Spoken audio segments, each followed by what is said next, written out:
Es muy extraña la semana en la que en la sección de noticias o Mundo Insólito no tenemos alguna información sobre nuevas especies marinas encontradas. En muchas ocasiones y en diferentes latitudes del mundo lo que ocurre es que el batiscafo envía sus sondas, como quien, lo he contado alguna vez, lanza el corcho en un río y solo ve ese pequeño receptáculo y aparecen 100, 200, 300 especies, en ocasiones de animales muy pequeñitos, en otras de auténticos monstruos marinos. Ha ocurrido cerca de la Antártida en los últimos años. Pero hay más, hay toda una tradición de incluso creadores de monstruos o fotografías dudosas, y quisimos recorrerlas, ¿verdad? Quisimos recordar en una exposición excepcional algunos de esos personajes míticos, algunos fraudes también, porque vimos que se creaban incluso sirenas para que hicieran parecer que esas leyendas que hablan de los cantos de sirena que aturden a los marineros fueran reales. Y había personas que decían tenerlas en su poder e incluso que tenían una historia detrás de maldición y también de leyenda, Iker. Bueno, uno de ellos, nos lo contó aquí Óscar Soriano, vicedirector del Museo de Ciencias Naturales de Madrid, era ni más ni menos que el célebre Barnum, que luego fue mecenas del Museo de Historia Natural de Nueva York, ahí es nada. Y todo empezó con pequeños fraudes o no tanto. Vamos a recordarlo. En este mismo instante, mientras ustedes, amigos, observan el televisor, millones de especies, muchas de ellas desconocidas, evolucionan en un mundo completamente ignoto. Un mundo oscuro, un mundo lleno de violencia, un mundo que a veces refleja colores sorprendentes, criaturas que parecen dibujadas por la mente de algún genio loco y que sin embargo coexisten con nosotros. Habitan la parte más inexplorada del planeta. Se calcula que el 85% de los abismos aún están por descubrir.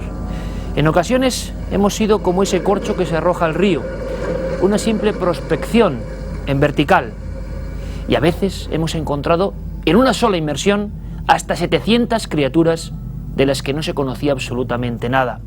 Buenas noches y bienvenidos a la nave del misterio. Simplemente evocador el asunto del abismo.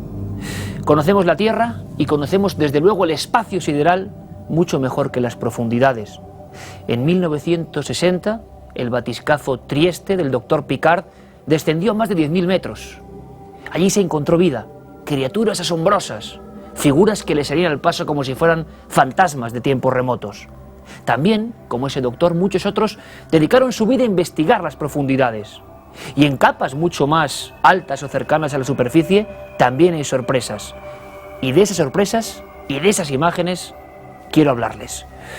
Nos acompaña, como siempre, cuando hablamos de naturaleza, nuestro querido amigo Óscar Soriano, vicedirector del Museo de Ciencias de Madrid. Óscar, bienvenido. Buenas noches, Iker. Me hace mucha ilusión. Encantado de estar aquí delante de estos animales tan fascinantes, ¿verdad? Porque es un poco inspirador, ¿verdad? Este espíritu, como este hombre del que ahora Carmen nos va a hablar. Carmen, buenas noches. Buenas noches. Buscadores de monstruos marinos que existieron y de alguna forma existen. Sí, claro que existen. Todos los que vemos en este momento, este tiburón sierra que estamos viendo, este pez sierra, muchos más y mucho más extraños podemos encontrar en los abismos marinos. Y yo creo que esta noche podremos ver alguno más, ¿verdad? Por supuesto, pero fíjate, yo cuando me encontré con esta fotografía, sabía que dentro había una historia, pero pensaba evidentemente que esto era un monstruo antediluviano, una figura que parecía el mismísimo Leviatán. Plinio el Viejo decía, hace muchos siglos, que ya estaban catalogadas, esto es interesantísimo, todas las especies marinas. Cerró el cupo, dijo 176. Se calcula, y eso bien lo sabe Óscar Soriano, que puede haber en los abismos, en las aguas, entre 10 y 30 millones de especies desconocidas. Ahí es nada. Carmen, pero la historia de esta foto va mucho más allá, va a lo humano también, a la historia de un buscador de monstruos. Estamos viendo a Michael Heltz. Él era un aventurero, aparte de otras cosas buscaba peces gigantes para demostrar que todavía seguían existiendo. Él también buscaba ciudades perdidas, por ejemplo, dedicó mucho tiempo a escribir incluso sobre las aventuras que corría por todas partes del mundo. Esta es una fotografía, se hizo multimillonario porque también además pues hacía sus pinitos en la bolsa. Y lo que hacía con ese dinero era hacer expediciones, como esta que es en Panamá. 1923 es cuando capturan este ejemplar de pez sierra y deciden hacerse la fotografía. Mide 9,5 metros y pesa más de 2.500 kilos. 2.500 kilos. Te puedes imaginar la envergadura que este animal tenía y decide, a raíz de que pesca este pez, hacer un libro donde paso a paso va contando cómo pesca a estos peces gigantescos. Se llama Batallas con peces gigantes. Es el libro que realiza este aventurero. Además cuenta historias muy curiosas sobre pues algunas civilizaciones que adoraban precisamente a este pez sierra. Por ejemplo, los aztecas. En el Templo Mayor Azteca de México tenemos muchas pinturas donde se muestra al pez sierra y cómo pues muchos indios le están adorando. Era como una especie de ídolo, le llamaban el monstruo de la tierra. Pero también en gran parte de Asia este animal es utilizado para exorcismos, para alejar el mal, los malos espíritus de las casas, de los barcos, de las viviendas, y a veces o guardan sus fotografías o incluso esa sierra, los pescadores que logran dar con un ejemplar de estos, pues las guardan para alejar todo el mal de sus familias, de sus barcos. Hoy en día, además, es un animal que está en peligro de extinción. Bueno, una vieja foto, una historia que antes no conocíamos. Mi idea era vagar, aunque sea rápidamente, por algunas fotografías. Yo sé que Óscar tiene especial predilección por una de esas que hoy podemos pensar. Podemos pecar, Óscar, pensando que estos son fraudes de internet, que enseguida se inventa uno cosas, que el Photoshop, ¿qué tal? Nada más lejos de la verdad, en este caso, de este pez de nombre extraordinario como su aspecto. Pues sí, esto es un Regalecus glesne, como tú bien sabes, porque ya has visto otras fotografías que yo he traído de un viaje que hice a Tailandia. Es un pez que puede llegar a medir muchísimo más, o sea, a ser mucho más largo. ¿Hasta cuándo? Pues yo le calculo que fácilmente 6 o 7 metros. Y pero esto es la serpiente marina de la que tanto nos hablaba. Esto es una serpiente marina, totalmente inofensiva, pero es una serpiente marina. Quiero decir, no un reptil, es un pez, pero lo llamamos serpiente marina por esa afinidad o esa similitud que tiene con los reptiles de ese grupo de las serpientes, pero es un pez. Y tú bien has visto esa foto que traje yo, que es muy interesante porque ahí se aprecian determinados detalles que nos recuerdan perfectamente a los dragones, estos que sacan los orientales por las calles en sus fiestas, y que van moviendo, ondulándolos, ¿no? Y es realmente interesante esa relación y esa presencia de ese pez, ese pez todavía más grande que este, que se pescó. Además, para mí eso sí que es un misterio, porque todas las fotografías aparece que es un pez pescado en Laos, y Laos no tiene mar. O sea, lo que yo deduzco es que una lancha rápida norteamericana que venía desde la desembocadura del Mekong encontró el cadáver de este pez, lo cargó y lo descargó en Laos, donde tenían una base posiblemente. Y entonces llegó allí de esa manera, pero siempre pone su pez y sale la foto y pone la localidad Laos, ¿no? O sea que muchas de estas fotos tienen su leyenda, tienen su historia, que hay que desmitificar en ocasiones. La leyenda de la serpiente marina que tanto asustó, la leyenda de los dragones, pero se le podría llamar también pez Cristo, ¿no? Sí, sí, porque a veces adopta una postura vertical, ¿no? Tan largo que es, en forma vertical, y abre unas aletas y unos barbillones que tiene, que eso también recuerda a los dragones, esos chinos. Y si nos fijamos en la portada del libro de Tintín, del Loto Azul, que se ve un jarrón con un dragón, vemos esos barbillones, y esos barbillones los posee este animal. Y además en algunos casos los ojos son de un color verdoso, o dan irisaciones verdosas que también recuerdan a esos dragones orientales. ¿Y por qué hacemos esto, Óscar, Carmen? Porque hoy en día con internet ya nadie sabe qué es verdad, qué no es verdad. Muchas de estas fotografías vagan por el ciberespacio envueltas de leyendas, algunas superan cualquier realidad y vamos a vivirlas aquí. Tenemos más fotos y lo que es más importante, de alguna forma esos animales, algunos de ellos, se van a encarnar esta noche en el plató de nuestra nave del misterio.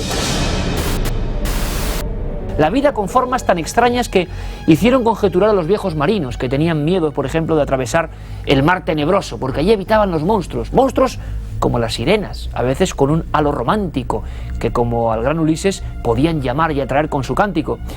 Pero las sirenas de las que vamos a hablar tienen otra historia también que contarnos y desvelarnos. Son sirenas fotografiadas, reales o no. Vamos a descubrirlo.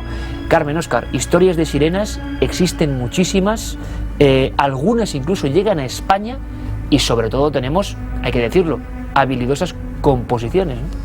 La mayoría, vamos, todas las que se conocen las sirenas eran composiciones, las solían hacer con cuerpos, por ejemplo, la sirena de Fiji, que fue una de las más conocidas por Barnum, que era un aventurero también, que empezó a hacer un museo con las cosas más extrañas. Llegó a tener 7 de esas sirenas que eran todo un montaje. Solían ser cabezas de mono disecadas que iban unidas a un cuerpo, por ejemplo, de salmón.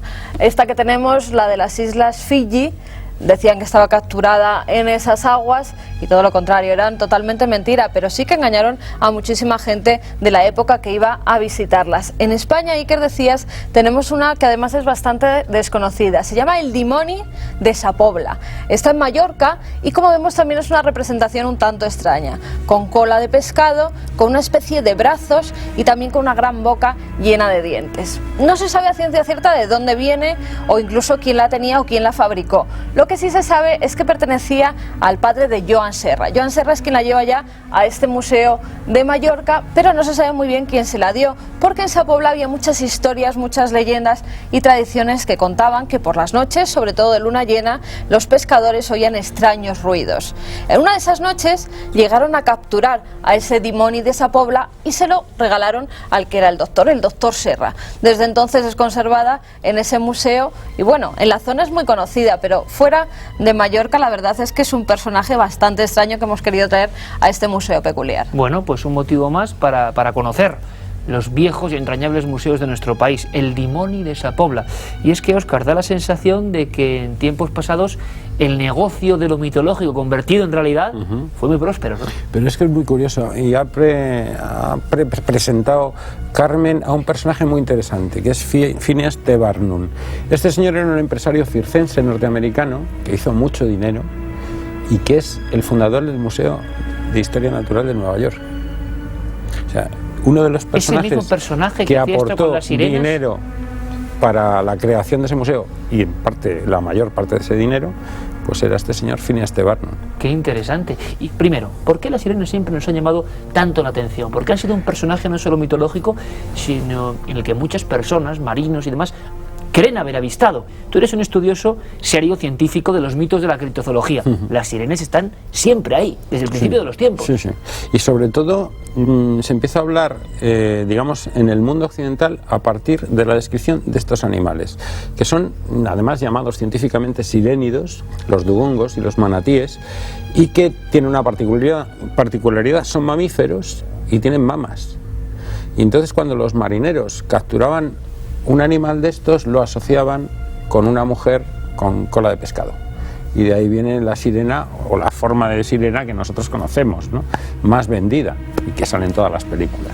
Óscar, ¿cómo se construían las sirenas? ¿Se hacían engranajes de diversos cuerpos, utilizando monos, utilizando a veces, en algún caso escandaloso, hasta partes de esqueletos traídos de profanados? O vamos a hablar de profanaciones, de cementerios, se les ponían colas. Sí, pues utilizaban niños pequeños que podían sacar de tumbas y simplemente les asociaban o les cosían pues una cola de pescado y luego el efecto de la muerte en la cara del niño pues le daba unos rasgos, porque ya lo sacaban en un estado de descomposición avanzado, le daban unos rasgos terroríficos, claro, nos planteaba una visión terrorífica. Y esto lo vendían como si fuera una sirena. Y ahora vamos a pasar a ver las criaturas reales, entre comillas. Se van a sorprender, entre ellas una sirena, por cierto, que llevaba un tiempo aquí vagando por nuestra nave del misterio y que hoy va a tener la luz y los focos sobre ella. Pero se van a sentir muchos muy identificados con lo que voy a contar. Yo recuerdo viejas colecciones de cromos donde algo que parecía muy extraño, como si la naturaleza no casase bien en ese momento, era el descubrimiento de animales que se creían completamente extinguidos hacía millones de años y que de repente, como heraldos de otro tiempo, surgían en mitad de la nada. Ejemplo, el celacanto, el gran ejemplo, ¿no, Óscar, de que no conocemos todo bien y que lo que creíamos certero de repente se puede romper en un instante cuando un monstruo, entre comillas, de otro tiempo, aparece. Pues yo creo que los zoólogos tenemos que estar acostumbrados a que nos ocurra esto. Constantemente nos aparecen animales vivos que podíamos haber considerado extinguidos o muy similares a los extinguidos. Por eso yo creo que no podemos nunca perder esa capacidad de curiosidad y de buscar algo nuevo que siempre vamos a encontrar. Nos queda mucho mucho por descubrir y mucho por conocer. Pues se sabe que el celacanto es un pez que vive. Sí, sí, perfecto. Varias especies además de celacanto, no hay solo una. La primera, claro, cuando se sacó pues ya se describió, pero posteriormente han salido otras especies de celacantos emparentados muy estrechamente, ¿no? Y bueno, pues es un pez absolutamente prehistórico, ¿no? Prehistórico que se creía extinguido hace cientos de millones de años y de repente en las costas africanas emergió. Tenemos que tener una cosa muy en cuenta: el mar es un ambiente sumamente estable, o sea, mientras que en tierra hay muchos cambios de temperatura, el mar actúa de una forma mucho más con menos cambios, y eso provoca que haya una supervivencia de especies más primitivas o haya más facilidad de que esas especies sobrevivan más que en la tierra, que los cambios ambientales podrían extinguir más fácilmente esas especies. Bueno, fotos que se quedan aquí, son parte de la historia, ninguna es un trucaje real. En este caso la sirena sí, la sirena estaba deformada para el engaño, pero todas son fotos auténticas. No crean que aquí se ha manipulado absolutamente nada. Y ahora de alguna forma la imaginación hace que la nave del misterio sea el batiscafo del misterio. Descendamos unos cuantos miles de metros y busquemos esa otra vida. Bueno, con algún elemento un tanto bizarro, pero que era propio de hace unos cuantos años. Estos sirénidos transformados por una serie de junturas, de esqueletos de diferentes especies y que generaban una situación de terror más o menos como esta, que todavía impresiona. Y ahí tenemos dos especies en su hábitat, por decirlo de alguna forma, los pulpos luminescentes, abisales, y también el pez pelícano. Yo creo, Óscar, que son dos formas arquetípicas, ¿no? O sea, que representan a muchos más animales, pero de la diversidad que hay ahí abajo, y de que, lo hablábamos hace un momento, si nos metiésemos en uno de esos batiscafos a alta profundidad,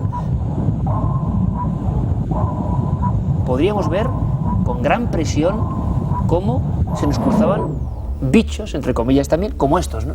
Sí, sí, además son verdaderamente algunos monstruosos, ¿no? Es una capacidad de sorpresa la que podemos encontrar al bajar en un batiscafo maravillosa, ¿no? Que a todos nos gusta ver formas diferentes de vida, ¿no? Y además, en particular los cefalópodos, que son animales realmente atractivos por una razón, y es que digamos que son los más parecidos a nosotros, entre comillas. Tienen un cerebro muy desarrollado, que pueden aprender multitud de cosas, diferenciar formas, salir de un acuario, abrir una puerta, irse a otro cuarto.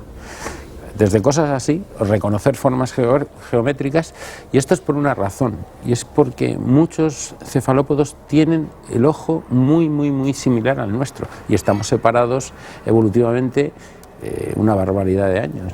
Bueno, siempre nos quedamos sorprendidos con Óscar, ese ojo de tamaño gigantesco en proporción al cuerpo, la historia de ese pulpo abisal que llegó a ser tan temido de alguna forma por su aspecto, que a grandísimas profundidades había subespecies como el Vampiroteuthis infernalis, vampiro de los infiernos, calamar vampiro de los infiernos, con esas orejas tipo Dumbo con las que va planeando por esa noche eterna.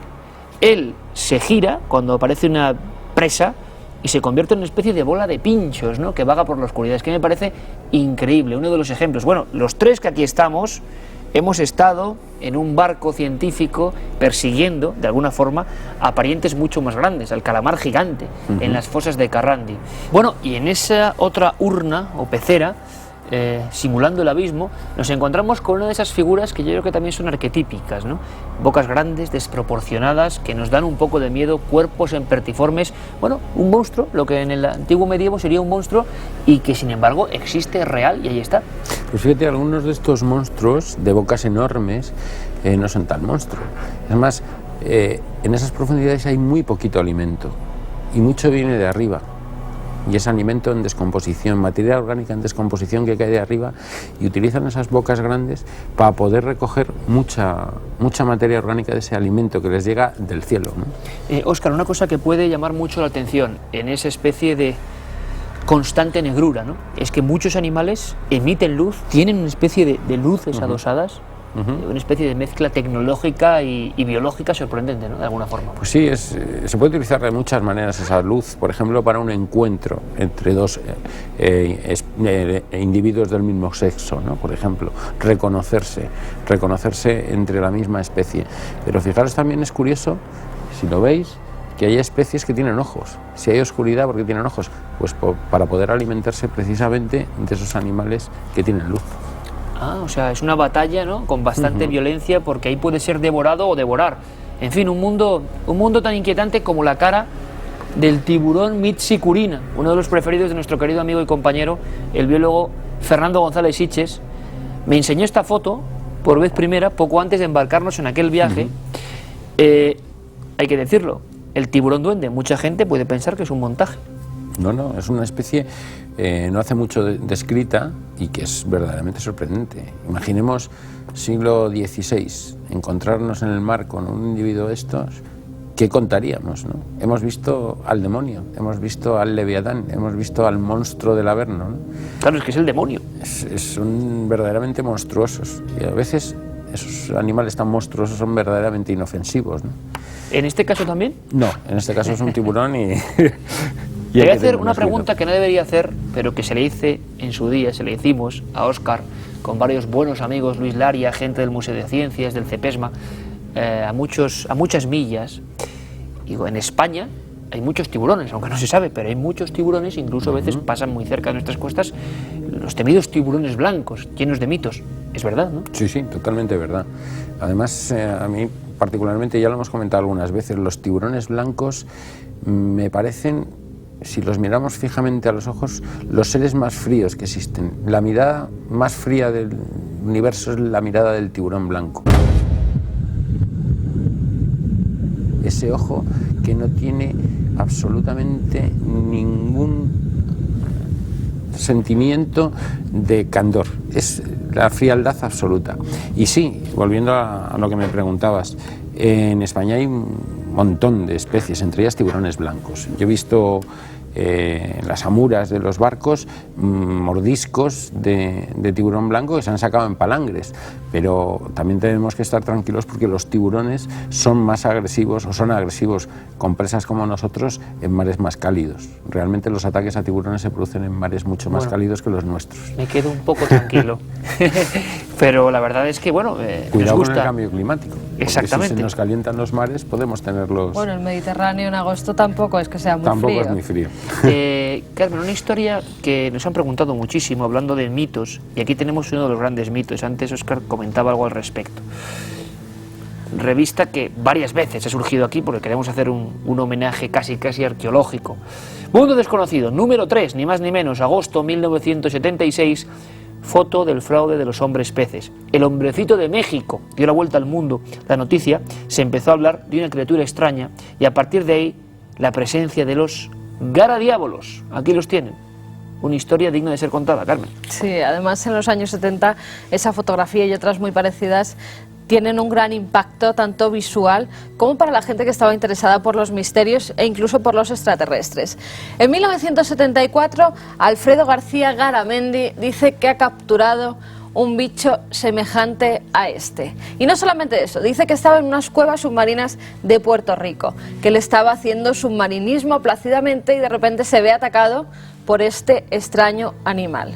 Dice que con esa cola se engancha a su cuello e intenta estrangularle y que él, gracias al cuchillo que todos los buceadores llevan en su pierna por si acaso son atacados por algún animal, pues que logra matar a ese animal, pero que seguía enganchado y que dice que lo saca del agua y lo muestra a la comunidad científica. Ya en 1970 había capturado uno idéntico a este. Monta toda una película, dice que ese primer ejemplar que captura es llevado a la Universidad Central de San Juan, en Puerto Rico, y que allí pues no saben decirle a qué especie pertenece, lo meten en un bote de formol, él se lo lleva a su casa y a los pocos días unos extraños hombres que se identifican como gente de la CIA va hasta su domicilio y le requisa el bote. Nunca más vuelve a ver al garadiábolo. Pero la segunda especie lo que hace es llevarlo a un taxidermista amigo suyo y lo mete en una pecera, pues prácticamente como tenemos aquí estas representaciones.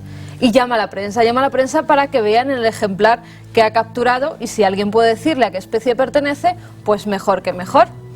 Pero empiezan a ocurrir una serie de desgracias en su casa que identifican a este animal con la mala suerte. La mujer dice que desde que ha entrado ese bicho en su casa no hace más que tener accidentes, muertes e incluso incendios. En uno de esos incendios se quema también este espécimen. Bueno, además él da declaraciones un tanto extrañas. Dice que igual que nosotros mandamos monos y otros animales al espacio exterior, los extraterrestres lo que hacen es mandarnos estos bicharracos, no sabemos con qué intenciones.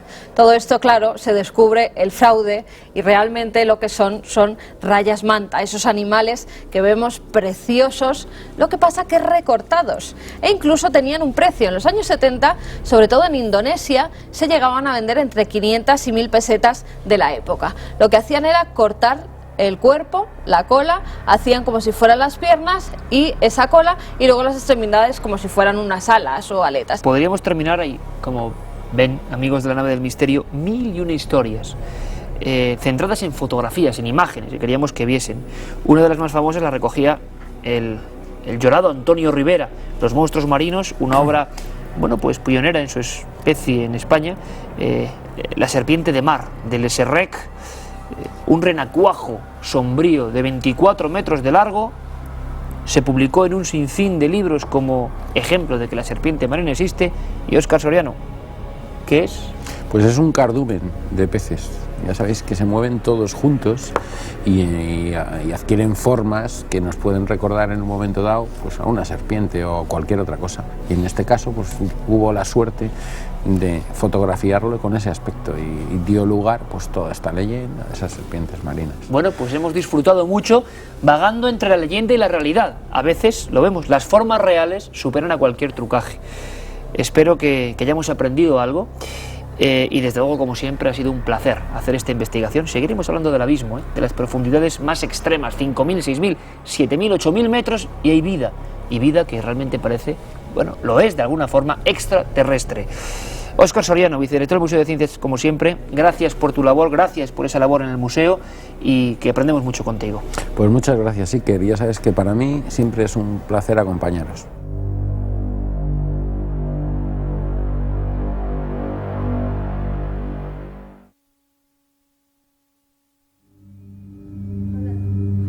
Sasquatch, almas, hombre de las nieves, yeti, cuántos nombres para quizá un mismo misterio, ¿verdad? Cuántos ríos de tinta en torno quizá a este eslabón perdido.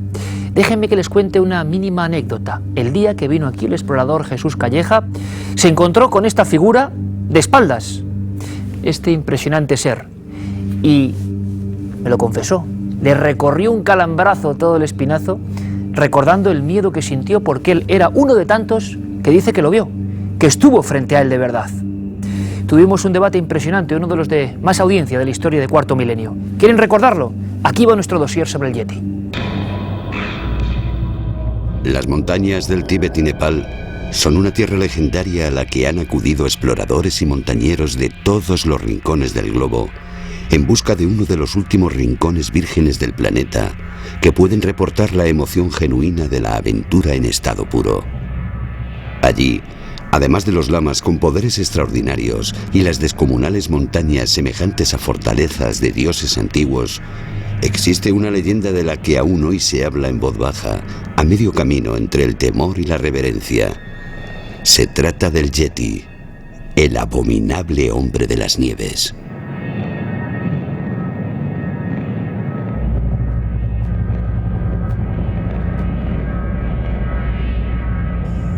Se trata de un ser legendario cuyo hábitat estaría en las montañas y zonas boscosas del Tíbet y Nepal. Los abundantes testimonios de quienes dicen haberse encontrado frente a frente con este ser nos hablan de un simio u homínido de gran talla y completamente cubierto de pelo. Su carácter es huidizo y demuestra una gran inteligencia, más allá de la que correspondería a un simple animal, aparte de algunas otras características curiosas, como la capacidad de silbar. Tras sí, aparte de los testimonios, ha dejado abundantes rastros de su presencia. Se han tomado fotografías y moldes de sus huellas. Se conservan rastros de pelo e incluso ha habido exploradores que han recogido excrementos que no se correspondían con ningún animal de la zona. Quienes avalan su existencia lo consideran un pariente lejano del orangután o el gorila de montaña. Incluso se ha especulado con la posibilidad de que se trate de alguna especie desconocida de oso capaz de desplazarse sobre dos patas. Sir Edmund Hillary, el primer hombre en escalar el Everest en 1953, dirigió en 1960 una expedición en busca del Yeti, cuyas huellas había podido contemplar durante su escalada al techo del mundo. Los expedicionarios estaban equipados con los últimos adelantos en cámaras, incluida una de fotografía infrarroja. A pesar de los 10 meses que pasaron en busca de la criatura, no consiguieron ninguna prueba de su existencia, a excepción de algunos restos de piel custodiados en las lamaserías como un verdadero tesoro y que bien podía ser de otro animal. Según los chamanes tibetanos, el Yeti no es una criatura real de carne y hueso, sino un espíritu de las montañas que gobierna la cordillera con poder de vida y muerte sobre los seres humanos. Y solo puede ser vislumbrado en trance o en situaciones en las que la mente se encuentra en un estado alterado de conciencia. ¿Quién sabe? Tal vez tengan razón y el misterio del Yeti, eterno como las montañas que lo albergan, no pueda ser resuelto jamás.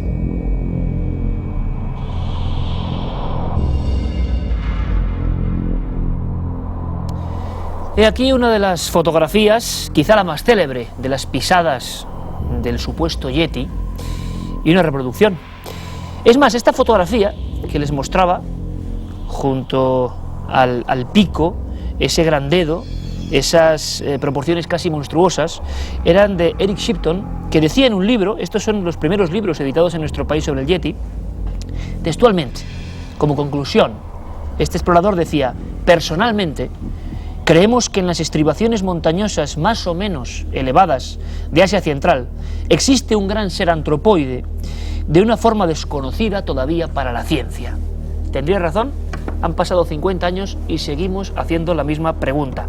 Me gustaría presentarles al que va a ser compañero en esta casa, Jesús Calleja. Ha subido a los techos del mundo, habla la lengua del Nepal y va a presentar aquí en esta cadena Desafío Extremo. Y un día, cuando nos encontramos, surgió el chispazo y él me pronunció la palabra mágica: Yeti. Jesús, bienvenido. Bienvenido, muchas gracias a vosotros por traerme aquí a tu programa. No, soy por fiel favor. Seguidor siempre. Pero me dejaste alucinado y me gustaría que me contases por lo menos una porción de tus aventuras en busca de este personaje que, para ti no hay duda, en tus muchas, bueno, más de 50 exploraciones por esta zona del misterio, lo has vivido en los acompañantes, en los sherpas, en los guías, el terror. Me hablabas de unas huellas, cuéntanos un poco. Bueno, pues sí, claro, por mi trabajo, llevo 16 años trabajando de guía en el Himalaya, en expediciones comerciales, llevando a gente a hacer montañas no excesivamente técnicas, 6000. Y bueno, pues algo que siempre un denominador común es que todos los sherpas, en todas las aldeas, siempre la palabra Yeti está presente, ¿no? Y es como... siempre que preguntas una historia aparece el Yeti, y hay dos Yetis, el Yeti bueno y el Yeti malo, y les condicionan la vida. Y en una de mis muchas expediciones he tenido dos experiencias concretas. Una lo hemos visto físicamente, muy cerca de nosotros.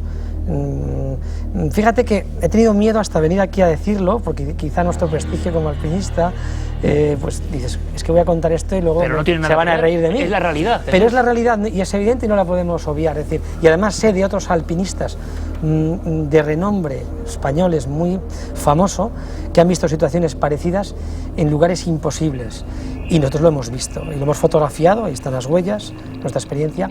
Y luego en otra expedición hace 7 años pues hemos encontrado una pata de lo que ellos llaman Yeti, que yo creo o pienso que puede ser un oso, pero...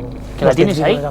Una pata Sí. que se ha reducido en tamaño, momificada. Bueno, está momificada, como veis tiene sus 5 dedos, las uñas, el pelo, puede estar 1/3 o 1/4 parte menguada por la momificación. ¿Cuál es la historia de esa pata, Jesús, exactamente? Esto fue curiosísimo porque estaba con una expedición comercial de españoles, me parece que éramos 15 personas, íbamos a hacer un pico de 6.000 metros, en un lugar muy remoto, tan remoto, se llama el Valle del Rowalin, que precisamente es donde Hillary, que tú comentabas, hizo su expedición en busca de los yetis. Es el Valle de los Yetis por excelencia en el Nepal, y la carambola, la casualidad, hizo que cuando estábamos en el campo base íbamos a montar nuestro campo de altura. Yo había enviado a los Sherpas para localizar el punto donde íbamos a situar nuestro campo de altura. Al trabajar en ese campo, preparar, acondicionar para poner nuestras tiendas de altitud, pues en un pioletazo que damos salta esta pata y sale de los cielos, ¿no? Bueno, al principio nadie queríamos tocarla, se armó un revuelo tremendo.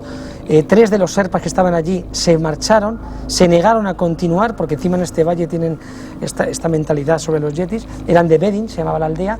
Tuvimos luego más problemas con otros 2 Sherpas, al final tuvimos que contratar 5 mujeres Sherpas para poder continuar con la expedición. Nadie quería llegar al pico. Bueno, fue al principio gracioso, simpático, me vino muy bien porque para los amigos, clientes, esto fue una nota curiosa y excepcional, pero luego fue un verdadero problema logístico poder continuar por culpa de esta pata, y además es negra, que es el yeti malo, que luego si quieres podemos comentar un poco qué pasa con el yeti malo. Menuda crónica, Jesús. Lo dejamos ahí en 2 apuntes, porque en unos minutos vamos a intentar descifrar un poco el enigma de la pata y de lo que vio Jesús realmente, porque el yeti es un tipo de oso desconocido, de animal, que se oculta en cierta zona remota, concreta, que solo conocen algunos exploradores, o es algo más, es algo casi humano. Yo les digo que, bueno, en algunas noches uno se siente privilegiado de tener este tipo de amigos aquí en la mesa. Luis Miguel Domínguez, también en esta casa, ha hecho sus excepcionales reportajes. Un querido amigo que además es que él ha hecho una expedición concreta, será de los pocos españoles, en busca del yeti. En este caso vamos al otro punto del mundo, Vietnam. En Vietnam, en el sudeste asiático. Buenas noches, querido Iker. Sí, después de los comentarios del doctor Vicente Urios, magnífico zoólogo valenciano, yo oí hablar de la presencia de un ser que se ubicaba en las selvas del sudeste asiático y concretamente en Vietnam. Allí trabaja el profesor Bo Cui y el profesor Viet de la Universidad de Hanoi desde hace muchos años en la búsqueda de un ser impresionante al que seguimos los pasos. Y claro, el gran misterio está en saber, y ahí está el kit de la cuestión, si se trata de un animal desconocido o de una forma humana no evolucionada. He de avanzarte ya que entramos en la provincia de Kon Tum, que allí hay un pico impresionante, el pico Ngoc Linh, una montaña impresionante en el centro de Vietnam, casi en la frontera entre Laos, Camboya y Vietnam, ahí en un triángulo impresionante donde prácticamente nadie había entrado. Allí estuvimos y pudimos hablar con muchísima gente que desde luego no nos hablaban del yeti. Allí se le conoce como el Uoi, así se le llama, el Uoi. Y parece ser que no es solo un individuo, parece ser que se trata de un ser que va acompañado, que tiene familia. Es una de las primeras cosas interesantes. Siempre se habla del yeti como el abominable hombre, mujer, es asexuado. ¿Qué le pasa a este ser?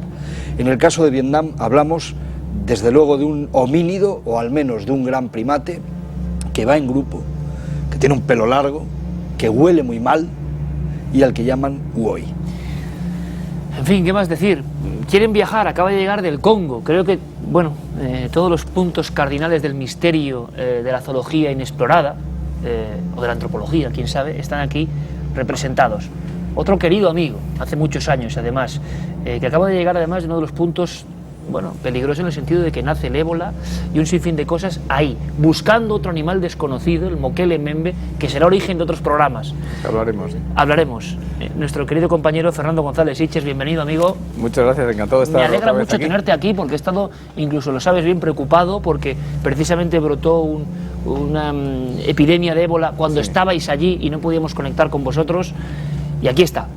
Sano y salvo. Lo intentamos, no pudimos, y yo, oyendo hablar a nuestros amigos aquí, sí que creo que puede ser, aunque ya hablaremos a lo largo del programa, que yo parto también de que hay especies conocidas que pueden ser origen de ese yeti en ocasiones. Sí que creo que puede haber, tanto en el sudeste asiático como en la zona china, en la zona, de todo el Himalaya, de las montañas himalayas, sí que creo que puede haber un primate desconocido. Os contaré mi experiencia en China, en el Himalaya chino, en el Tíbet chino, perdona, lo que fue el encuentro con los monos de nariz respingona o monos dorados en mitad de una selva a 4.000 y poco metros de altura, 4.100 metros de altura, y realmente si lo ves en el crepúsculo se te levanta un macho 1,60 m más o menos a 2 patas, y es un mono realmente de facciones humanoides, pues no me cabe la menor duda que eso puede ser también una de las fuentes del Yeti, ¿no? Bueno, pues estos son nuestros invitados. Vamos a debatir sobre el Yeti, vamos a intentar identificarlo, vamos a viajar a través de la zoología, de la biología, de la exploración a diversos lugares del planeta donde se esconde su misterio. ¿Qué son estas huellas? ¿A quién pertenecen? Les dejábamos hace unos minutos con el testimonio de Jesús Calleja, el explorador en 4. Bueno, uno de sus desafíos extremos, como va a ser su programa, fue encontrarse con huellas como estas, parecidas a estas. Yo no sé la sensación, me hablabas de pánico en el grupo de personas, además personas acostumbradas a casi todo a esas alturas, pero aquello le tenían miedo de verdad. Bueno, son dos historias diferentes. Una surgió ya hace unos 12 años aproximadamente y intentábamos entrar en una de las zonas más remotas de Nepal, prohibida completamente a los occidentales, que es la zona del Mustang, pero en las cordilleras de los Brikuti, es decir, la cordillera montañosa que hace frontera con el Tíbet chino, que hay mucha disputa de fronteras y hay grandes problemas desde siempre, ¿no? Entonces, para poder entrar allí, tuvimos que ir con un permiso de topografía, que íbamos a topografiar esa parte del Nepal para cederla al gobierno nepalí, y a cambio teníamos que llevar un grupo de unos militares nepalíes y unos topógrafos, etcétera, y nosotros éramos los expertos, vamos a decir así, en montaña. Con estas premisas iniciamos aquel viaje fascinante de exploración por una de las partes más intocadas de Nepal, que continúa sin escalar, es decir, fuimos una vez y nadie más ha regresado, y en un lugar tan tremendamente aislado, donde además la cultura nepalí, que es cultura tibetana, notas que no tiene contacto ni siquiera con otras etnias locales, que es muy pura. En este lugar, ya muy al fondo, muy metido en las montañas, queríamos conquistar la montaña más alta y iniciamos una expedición. Ya habíamos montado el campo base y nos vamos hacia el campo 1. Y en este trayecto del campo base al campo 1, repito, en un lugar que nadie antes había entrado, ni siquiera nepalíes, pues a unos 50 metros nos da la sensación de que una gran roca se levanta y vemos, pues, como muy mimetizada en el terreno, era igual que el terreno que estábamos pisando, color marrón parduzco, se alza una figura gigante, decías unos 60, antes esta era mayor, y nos sorprende porque se yergue sobre las patas traseras y empieza a correr, y nos quedamos absolutamente petrificados. Los sherpas que llevaban el doco, este cesto donde llevaban todas nuestras cosas, la comida, el material para montar el campamento, etcétera, lo tiraron todo, echaron a correr en dirección contraria, empezaron a gritar el Yeti, Yeti, pensamos que era una broma de mal gusto, ¿dónde está la cámara oculta? Y efectivamente nos quedamos clavados mirando a esa figura, cómo echa a correr hacia arriba, y lo más sorprendente es que corría sobre las patas traseras. En ningún momento nos dio la sensación que apoyara las patas delanteras como apoya un oso. Puede ser que a lo mejor la inclinación del terreno nos diera esa sensación y él apoyara en algún momento, pero realmente era impresionante cómo se quedó erguido y a qué velocidad corría, y nos quedamos... ¿No se parecía, Jesús, a nada de lo que tú habías visto antes? Es difícil identificar, porque antes el dibujante me decía, ¿se parece a esto? ¿Se parece a esto? ¿He encontrado esto en internet? No se me parece a nada que yo anteriormente hubiera visto. Y lo vimos Detalle por detrás. importante, Jesús, que has hablado del dibujante, y tenemos el lujo además de contar con José Julio Gómez, acostumbrado además a hacer todo tipo de retratos robot, y vamos a intentar buscar también el perfil, el retrato del Yeti, gracias a su ayuda. Y lo que te digo, esta figura, estuvimos viéndola durante 10 minutos, y luego paraba, nos daba la sensación que se giraba, porque también el sol nos daba de frente, había hielo, nieve y nos deslumbraba, y nos observaba, y nosotros empezamos ya a reaccionar. Oye, vamos a ver qué es esto, ¿no? Empezamos a caminar a un cierto paso, rápidamente tuvimos que bajar el ritmo porque la altura no nos dejaba continuar, y llegamos a sus huellas, y cuando llegamos a las huellas todavía continuábamos viendo la figura, él también paraba, y luego continuaba hasta que ya en un momento determinado dejamos de verlo. A partir de este momento ninguno de los sherpas quiso continuar, nos daban por cancelada la expedición, tuvimos que pagar una fuerte suma de dinero, regalarles material nuestro, prometerles lo que no te puedes ni imaginar, del miedo, del pánico que tenían. A partir de ahí todo fue seriedad, y cuando llegamos al campo 1, los sherpas, que son gente recia, acostumbrada a la altitud, a la dureza de las montañas, a todo lo que te puedas imaginar, no querían dormir solos, y se metieron los tres en una tienda de uno prácticamente, y nosotros hicimos lo mismo que ellos, nos metimos los tres que íbamos en la misma tienda, y nos sobraban tiendas porque estábamos literalmente muertos de miedo todos no pegamos ojo, y especialmente los Sherpas. Fue sorprendente su reacción, y a partir de ahí empezaron a contarnos historias de los yetis. Ellos identificaban lo que habíais visto tenían claro, con el yeti, era lo tenían claro. Nosotros nos reíamos, nosotros decíamos, ¿qué va a ser un yeti? Será, dijimos, un gorila. Ni siquiera habíamos pensado en aquel momento que era un oso. Luego, a partir de este momento que hicimos nuestros trabajos un poco de investigación, he hablado contigo además, nos da la sensación de que puede ser un oso, como en el libro de Reinhold Messner, pero con unas características específicas. Es un oso que camina como un orangután de un gran tamaño. Para ellos es una figura humanoide, no de este mundo, que aparece cuando va a haber un presagio de algo malo va a ocurrir, o cuando va a haber un buen acontecimiento. Eso es lo que ellos nos comentaron, y a partir de ahí, pues bueno, ya iremos en este debate. O sea, un elemento también espiritual para ellos, en torno a esta figura que trae la mala Hombre, noticia. Porque uno lo primero que piensa es ¿por qué asustarse tanto? O sea, quiero decir, este animal tiene por qué es carnívoro, este ser. Puede ser vegetariano. Una jirafa es enorme y come hojas de acacia, ¿no?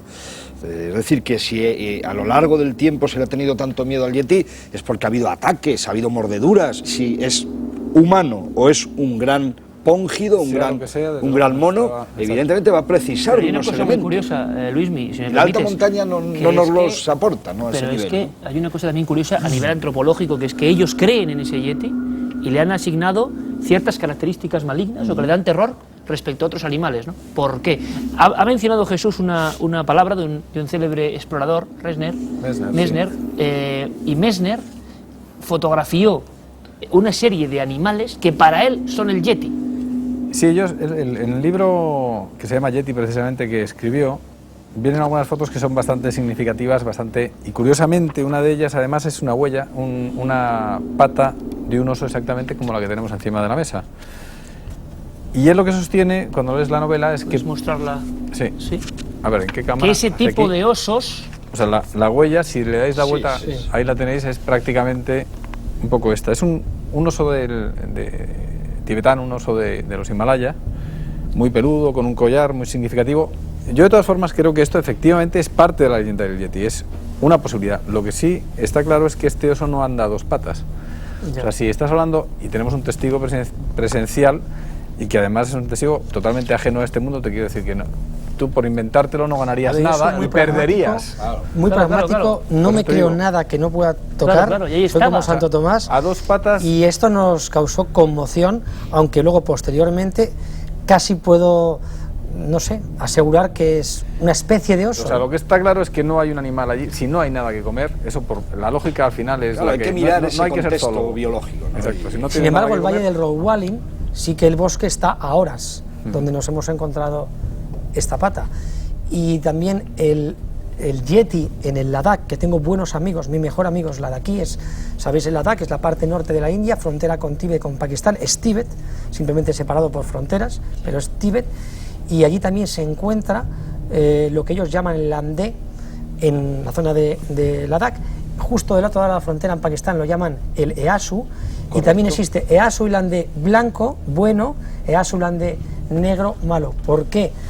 Con esa gran distancia de por medio. Claro, muy bonito. Pero ahí está la gran pregunta, Luis, y tú has ido a Vietnam, claro, y de repente, vamos a ver, ¿por qué diferentes culturas de personas que viven en la naturaleza durante generaciones creen en eso e identifican eso con esa visión que tú no has vuelto a tener? Si fuera tan habitual, cualquiera sería el yeti, ¿no? Iker, cuando los primeros misioneros llegaron a Amazonia, por ejemplo, a la Amazonia brasilera o a Colombia, o a las zonas de selva, y vieron a los indígenas, a las diferentes etnias, por ejemplo, esta pulsera que yo llevo de los Guaymirí Atuari, ¿no? Los Guaymirí Atuari se comen monos, es una de sus comidas favoritas.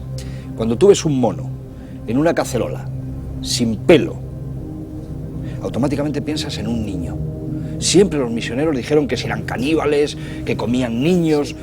Hemos tenido que ir nosotros y con todo el cariño comernos aquel mono, porque estamos ahí con esta gente maravillosa viviendo ese periodo para comprobar cómo nos parecemos. No hay que buscar ese miedo, esos mitos, esas leyendas en animales ajenos a la zoología que ya conocemos. La palabra orangután en su matriz quiere decir hombre de la selva. Orangután, el hombre de la selva. Nosotros cuando decimos orangután pensamos en un mono, Evidentemente las primeras personas que se encontraron en el sudeste de Asia con este animal, y os puedo asegurar que un macho de orangután es temible, o sea, un macho de orangután es un animal increíble, se parece mucho a esto, hay que decir que además los líquenes de la selva le cuelgan y tal, es un animal lo suficientemente aporta poderío y tal como para que sea legendario en sí mismo, lo es. Por tanto, ¿por qué no pensar en alguna subespecie de orangután? En alguna especie nueva de un gran mono que desconozcamos. Pero ¿por qué tú vas a Vietnam, haces una expedición solo para esto? Porque el mismo mito que nos cuenta Jesús, o que ha investigado Fernando, también se reproduce ahí. ¿Por qué está el mismo mito ahí? Se reproduce y los yanquis, y perdóname, los americanos en la guerra de Vietnam abatieron, al menos que yo sepa, 2 Huois en la guerra de Vietnam.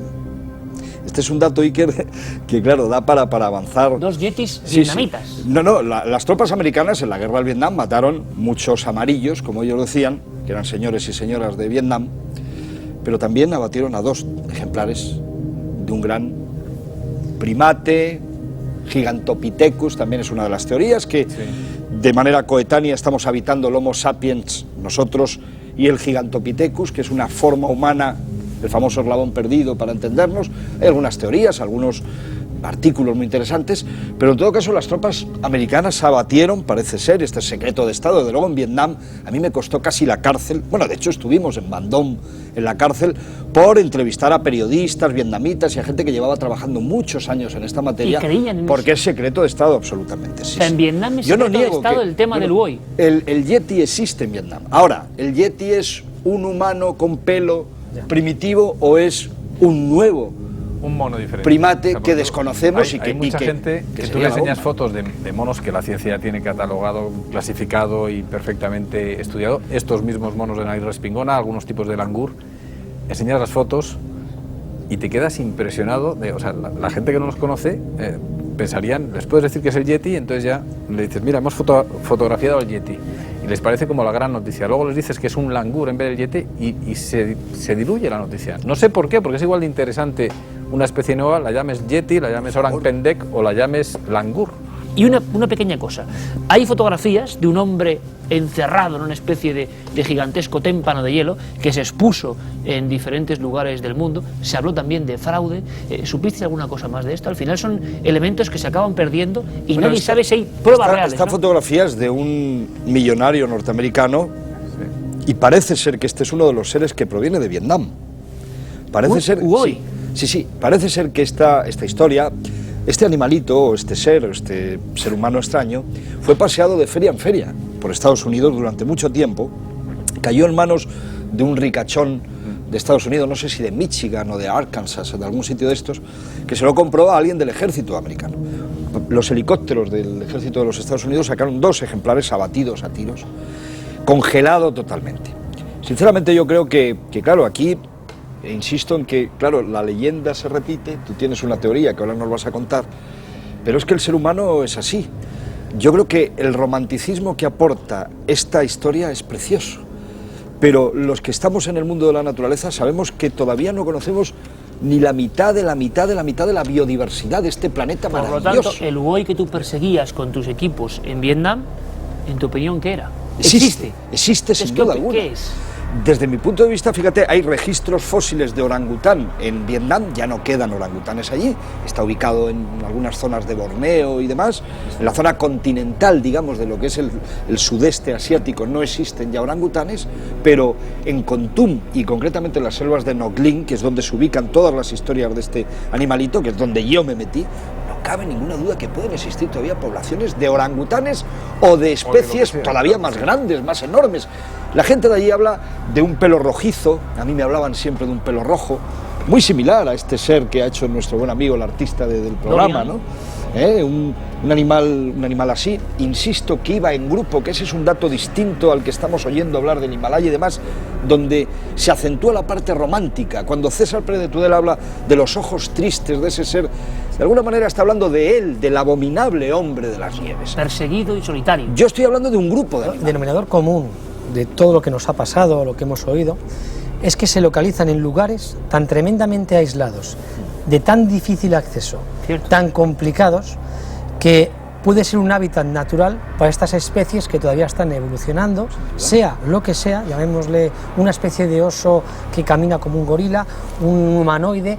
En definitiva es una especie, un mamífero de este planeta que se refugia en los últimos reductos donde nadie les puede molestar. Y además, como en esos lugares están tan poco habitados y viven etnias como por ejemplo los tibetanos del Mustang, que son 4 pelagatos en mitad de esa inmensidad de valles y de montañas, pues cuando esta figura aparece, que convive con ellos, siempre da lugar a un mito, a una leyenda, a una mitificación, a ensalzar esa figura. Es muy interesante, Jesús, es precioso, porque yo creo que esa conclusión es maravillosa. Yo te digo esto porque tanto en Pakistán, la zona de Ladakh, del Zaskar, de Nubra, del Mustang en Nepal, donde yo he tenido estas experiencias con estos yetis, siempre es un lugar tremendamente aislado, fuera totalmente de las rutas convencionales. Yo me canso de contar, y me divierte además contarlo para que... En China pasa lo mismo, por cierto. En China igual, pero en todo el mundo. O sea, lo que generalmente tenemos en las ciudades, sobre todo en las ciudades más occidentales y más desarrolladas, tendemos a pensar que está todo descubierto. Y basta que viajes un poquito para que te des cuenta que queda, pero queda, como bien decías antes, queda por descubrir todo, que sí, que estamos en el siglo XXI, que la tecnología, lo que tú quieras. Yo he estado en el Congo y te prometo que estaba en la edad de piedra, o sea, allí no funcionaba ni el teléfono, hemos intentado localizarnos, y la gente que hay allí, que no tiene contacto con todo esto que nos rodea... Hablan de el último dinosaurio vivo y lo cazan. Sí, no, pero es que te hablan de él como, o sea, el Mokele Mbembe, que ya hablaremos en su día, pero te hablan, pues como yo puedo hablar de un corzo en la sierra de... Claro, esa naturalidad es la que sorprende. Yo en Vietnam exactamente igual. La gente, hombre, sí, el Hugo. Es un fenómeno real, ¿no? Es un fenómeno real, no cabe ninguna duda. A mí no me cabe ninguna duda. El profesor, fíjate, el profesor Bocui, concretamente, es un gran zoólogo de Vietnam, que es la persona que ha hecho la lista de vertebrados amenazados de la UICN de Vietnam. Estamos hablando de científicos serios que tienen conocimientos de zoología y de mastozoología suficientes como para saber distinguir el grano de la paja, pero evidentemente el matiz está en si es un ser humano anterior a nosotros o si es un animal. También decirte con claridad, Fernando, yo llevo muchos años ya trabajando en la Amazonia brasilera, donde al menos que sepamos hay 55 grupos humanos, indios, indígenas, sin contactar absolutamente. Hay una cosa que me parece muy importante, para mí, y imagino que para muchísimos, bueno, para los cientos de miles de amigos que ahora conectan con nosotros, diferentes partes del mundo, diferentes exploradores, cada uno con su categoría científica y de explorador, de viajero, de naturalista, de zoólogo, de biólogo. Hay una cosa que no cabe duda: el Yeti existe. ¿Qué es? Hay que identificarlo. Pueblos de diferentes conductas, pareceres, creencias, creen en esto. Y un detalle que es interesantísimo: la sensación, hablábamos hace un tiempo del Mothman como aparición que surgió en Estados Unidos como un extraño animal, traía una mala noticia, traía un mal presagio, la figura del dios oscuro que viene a contar que algo malo va a pasar. Ocurre también, como tú decías, con los yetis. Esto me parece curiosísimo. Es más, el sirdar de la expedición, que es el jefe de porteadores, vino preocupado, señor, tengo que hablar con usted. Esta expedición tiene mal augurio, no debemos de continuar, algo va a pasar, no es correcto que sigamos, por favor, continuemos y salgamos del valle por el Tepsilapsa, que es uno de los valles más complicados de atravesar, un paso natural en el que hay que equipar más de 200 metros de cuerda fija, lleno de grietas, es un sitio muy complicado, peligroso, donde la gente muere cuando intenta pasarlo. Esa es nuestra única salida natural después de escalar esta montaña que se llama el Randung Go en el Rock Warren. Bueno, pues el presagio decía que esto iba a acabar mal. Y además te lo cuentan en una situación que te acojona y te mete miedo. La conclusión fue que no conseguimos llegar a la cima del pico. Era un 6000, en teoría asequible. Yo lo había hecho anteriormente. Se nos puso imposible. El día que dormimos donde estaba la famosa pata, se desencadenó la tormenta de las tormentas. En el Tepsilapsa nos pasó lo que no te puedes ni imaginar. Quedamos bloqueados, aislados, nos atrapó el viento, no sabíamos cómo solucionar la situación, nos llevó las tiendas de campaña, el viento nos las arrancó de cuajo, tuvimos que salir por la noche. Bueno, fue terrible aquella expedición. Entonces, ¿con qué nos quedamos? Y te voy a decir una cosa, aquella figura que sí vimos no tenía ese tamaño tan recto, tan esbelto, pero es tan asombrosamente semejante, visto por detrás, no por delante, yo hablo por la parte de atrás, que a mí cuando he entrado en el estudio y lo he visto, me ha impuesto tanto que he tenido que preguntar quién era el que la había fabricado, digo, oye, ¿de dónde has sacado este Es patrón? maravilloso el trabajo, Es está muy impresionante bonito porque es lo que yo más recuerdo de aquella Pero fíjate, un visión. orangután nunca sería tan recto. No, no, no, es decir, están, ya las- digo, arquearía, matiza pero que- se ponen de pie, tú lo sabes que ¿Y se ponen de pie. alcanzarían una altura similar? Y los brazos son más largos. No, no tan- no alcanzaría esa altura, pero sí hay que decir que un macho de orangután de pie es un ser lo suficientemente acojonador, por utilizar un término que ya se ha utilizado esta noche y que me parece castellano puro, como para no tener que inventar nada más. Casi más por ancho que por alto, porque Ancho y es por una alto, y la sí, cabeza, todos los sabazones, cómo inflan los sabazones, la propia dentadura, el olor que transmite la mirada humana, esa mirada que te pregunta, ¿no? Un orangután, yo que soy agnóstico practicante, es el único que me ha llevado al territorio de la creencia, ¿no? Siempre la mirada de un orangután, cuando se te queda mirando y te pregunta, ¿no? Y ese aspecto humanoide es el que yo creo que aporta al personal nerviosismo y no nos gusta sentirnos observados por un ser que no es de los nuestros, pero que se parece mucho. Pues por desgracia, pero queridos amigos, no tenemos más tiempo. Es que esta noche hemos estado casi como si fuéramos sherpas, subiendo por una montaña, la montaña colectiva de la televisión, junto a una pequeña hoguera, escuchando historias de personas que nos hablan, por ejemplo, del Gran Pendek, de China, escuchando historias que seguro que son quizá la primera vez que se escuchan a nivel popular del Huoi en Vietnam, y hemos escuchado también a otro querido amigo explorador hablar del Yeti en las zonas más remotas del planeta. Todos coincidimos en una cosa que yo creo que es sumamente interesante. Existe. Existe el Yeti. ¿Qué es? Será origen de otro debate, ¿nos parece? Pues claro que sí. Buscaremos- Fernando González Siches, querido amigo de Explora, gracias por unirte como siempre en esta tercera temporada de la Mesa del Misterio. Gracias a vosotros, encantado. ¿Qué decir? Luis Miguel Domínguez, ¿qué historias el Huoi? A partir de ahora un nuevo nombre. Seguiremos buscando la zoología, la antropología, los mitos, que como decíamos hace unas semanas con el Saetón, son cultura profunda Claro. que hay que preservar. Gracias, Luismi, como Muchas siempre. gracias a ti, Y Jesús Calleja, qué decirte, que mil gracias por traernos documentos, fotografías, la historia, la maravillosa historia de Zapata y además muchísima suerte, compañero.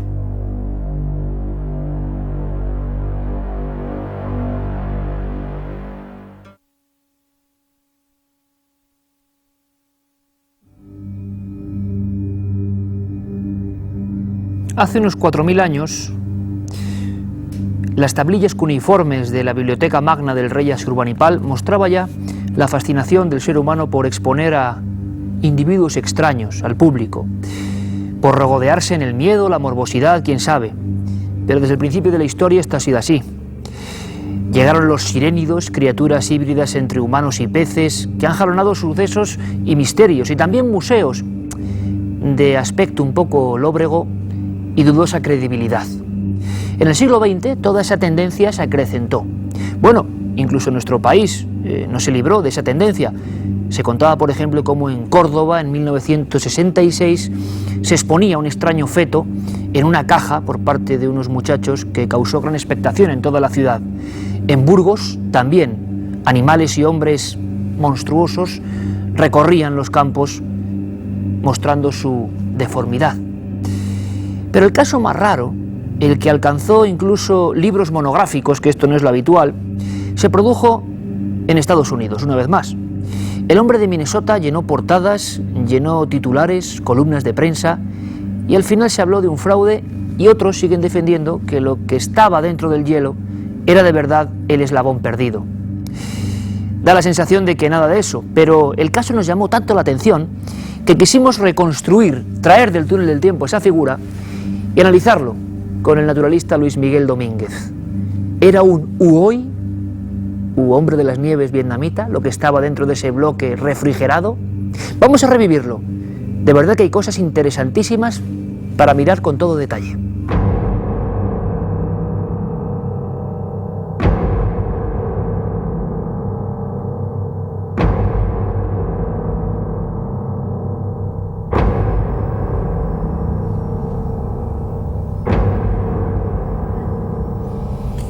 Y ya estamos aquí en nuestra zona de la morgue porque tenemos una gran sorpresa para todos ustedes. Es nuestro particular y entrañable homenaje a una aparentemente absurda historia que cumple ahora 40 años, precisamente ahora. Se le llamó el hombre de Minnesota, para algunos investigadores pudo ser una especie de eslabón perdido, una figura, un antropoide extraño, envuelto en una caja de hielo, se mostró en algunos lugares, hubo fotografías y hubo auténticas eminencias como Hubelmans, que hizo este libro hablando prácticamente del hallazgo de un hombre de Neandertal. Este libro nos lo trae el gran naturalista y amigo Luis Miguel Domínguez, que estuvo en Vietnam porque quizá la pista de este ser comienza allí, en esas selvas frondosas.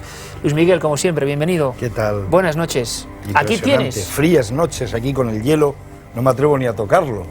Impresionante, de verdad, el trabajo de nuestro buen amigo Juan. Perfecto.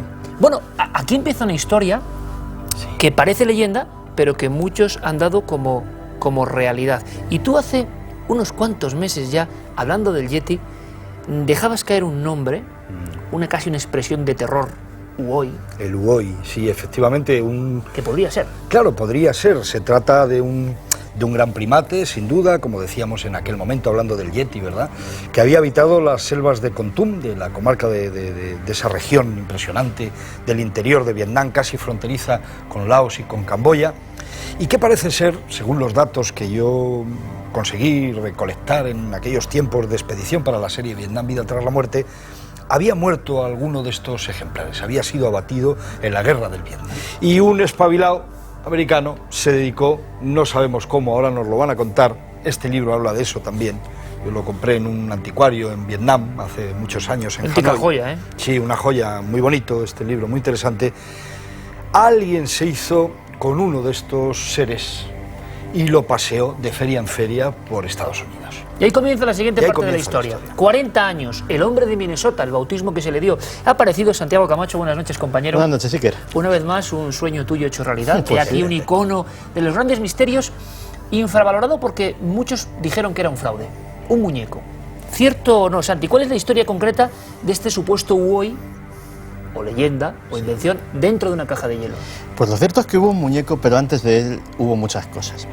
Entre 1967 y 1969, Frank Hansen, un feriante, exhibió esto exactamente, algo muy parecido a esto, por las ferias de Milwaukee, de Minnesota, de Texas, de Illinois, etcétera, etcétera. Y de eso tenemos las fotografías y los documentos. Efectivamente, él lo presentaba como el antecesor del hombre más antiguo del mundo conservado en hielo, y contaba una extraña historia de unos pescadores japoneses que lo habían encontrado en los mares de Siberia en un bloque inmenso de hielo y que se lo habían vendido a un comerciante de Hong Kong a través del cual había llegado hasta él. Claro, lo que dice Luis mismo es interesante porque, como Hubelmans, por ejemplo, sospechaba, lo más probable es que esto llegase desde Vietnam. Y para encubrir ese origen ilegal de la pieza se inventó esta historia más o menos estrafalaria. La historia llega a oídos de uno de los padres de la criptozoología, que era Ivan Sanderson, que curiosamente tenía de huésped en su casa en esa época a Bernard Hubelmans, autor de este libro. Se van juntos y durante 3 días tienen ocasión de, en un granero en Minnesota, examinar la criatura o examinar el bloque de hielo que contiene la criatura. Son dos expertos, dos conocedores de lo que es el naturalismo, de lo que es un animal congelado y de lo que puede ser un muñeco. Ellos llegan a la conclusión de que es real. Llegan a detalles como que tiene un impacto de bala en la parte trasera de la cabeza con salida por una cuenca ocular. Una fractura abierta en el brazo que se ve perfectamente el hueso saliendo por el antebrazo. Una serie de detalles impresionantes. Pero hay una cosa importante, Santiago, entonces, y esto ya a mí me quita un poco la idea global que tenía de la historia. Luismi, estos expertos están delante del muñeco, pero parece que nunca pudieron tocarlo realmente, ¿no? Que había esas capas de hielo que lo preservaban. Sí, de alguna manera en aquel tiempo tampoco se prestaba mucha atención a la diferencia entre un ser de feria y una cosa mucho más importante e interesante. Para mí el nexo de unión más serio, ¿no?, es justamente este que yo traigo aquí. Es la prensa vietnamita, es un periódico de Vietnam que yo conseguí hace tiempo, donde trata este tema y lo trata desde Vietnam, está escrito en vietnamés. Este autor, Chuan Quang, que es un periodista vietnamés, ha estado en la cárcel en Vietnam muchas veces por tratar el tema del Uoi, el tema del Yeti. ¿En la cárcel por eso? Sí, porque es un tema absolutamente secreto. Yo he traído hoy la fotografía, la única que desde luego ha salido de Vietnam, que yo conseguí en la Universidad de Hanoi, que indica pues justamente eso que estáis viendo, que hay un trabajo científico detrás. Es una huella, una pisada de 30 centímetros, donde vemos un talón, vemos uñas adelante. Lo vio Emiliano Aguirre en su momento, gran paleontólogo mundial, y bueno, puede ser una falsificación, pero en todo caso forma parte de un dossier científico de la Universidad de Hanoi. Esta prensa vietnamita está sin duda ahondando en el hecho de que este ser que luego se exhibió en Estados Unidos, para los vietnamitas de verdad procede de las selvas de Kon Tum, de las selvas del centro de Vietnam. La gran pregunta es la que tú hacías: ¿por qué hoy no vemos a este bichito? ¿Por qué hoy, decir, qué ha pasado con esto? Pero creo que este señor se asustó, ¿verdad? El feriante se asustó. Esa es la historia, porque el estudio de Sanderson y de Haubelmans genera un inmenso revuelo. El Instituto Smithsoniano quiere hacerle un estudio con rayos X al ser. Que es lo lógico. Hasta el FBI se interesa porque dicen, si es un ser humano y tiene un impacto de bala, lo mismo hay un crimen que investigar. En ese momento, Frank Hansen se va a California y encarga que le hagan un muñeco. A un especialista, como el que nos ha hecho a nosotros, le encarga que haga una reproducción. Cuando vuelven Sanderson y su compañero a estudiar el ser, se encuentran con que no es el mismo, con que ha sido sustituido por una pieza burdamente falsificada. Ese es el muñeco del que te hablaba, cuya existencia entra en la historia. O sea, hay un muñeco, pero ha desaparecido el ser original, la criatura, el Woi, lo que sea original. Claro, probablemente porque Hansen se asustó de que le pillasen con algo encontrado de contrabando, adquirido de forma ilegal, y que no sabía qué consecuencias penales podía tener para él. Tengo incluso la sensación de que se llegó a sacar una de las balas, y el calibre coincidía con el armamento de los Estados Unidos entonces.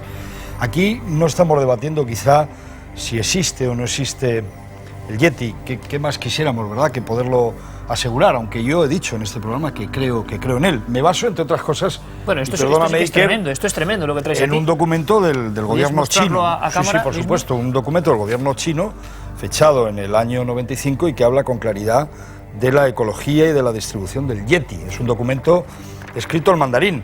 Pero yo tengo aquí un dato todavía más excitante. Cuando yo preparaba mi expedición en el año 96, concretamente el 30 de julio de 1996, recibí un fax. Yo estuve investigando este asunto en China, con la embajada nuestra en China. Y alguien de esa embajada me aportaba el siguiente dato. Aquí está el fax, fax con el membrete de la embajada. Con respecto a lo que hablamos ayer, te diré que sí existe documentación oficial en mandarín ofreciendo una recompensa de $60.000 por la captura del hombre salvaje y $6.000 por sus huesos.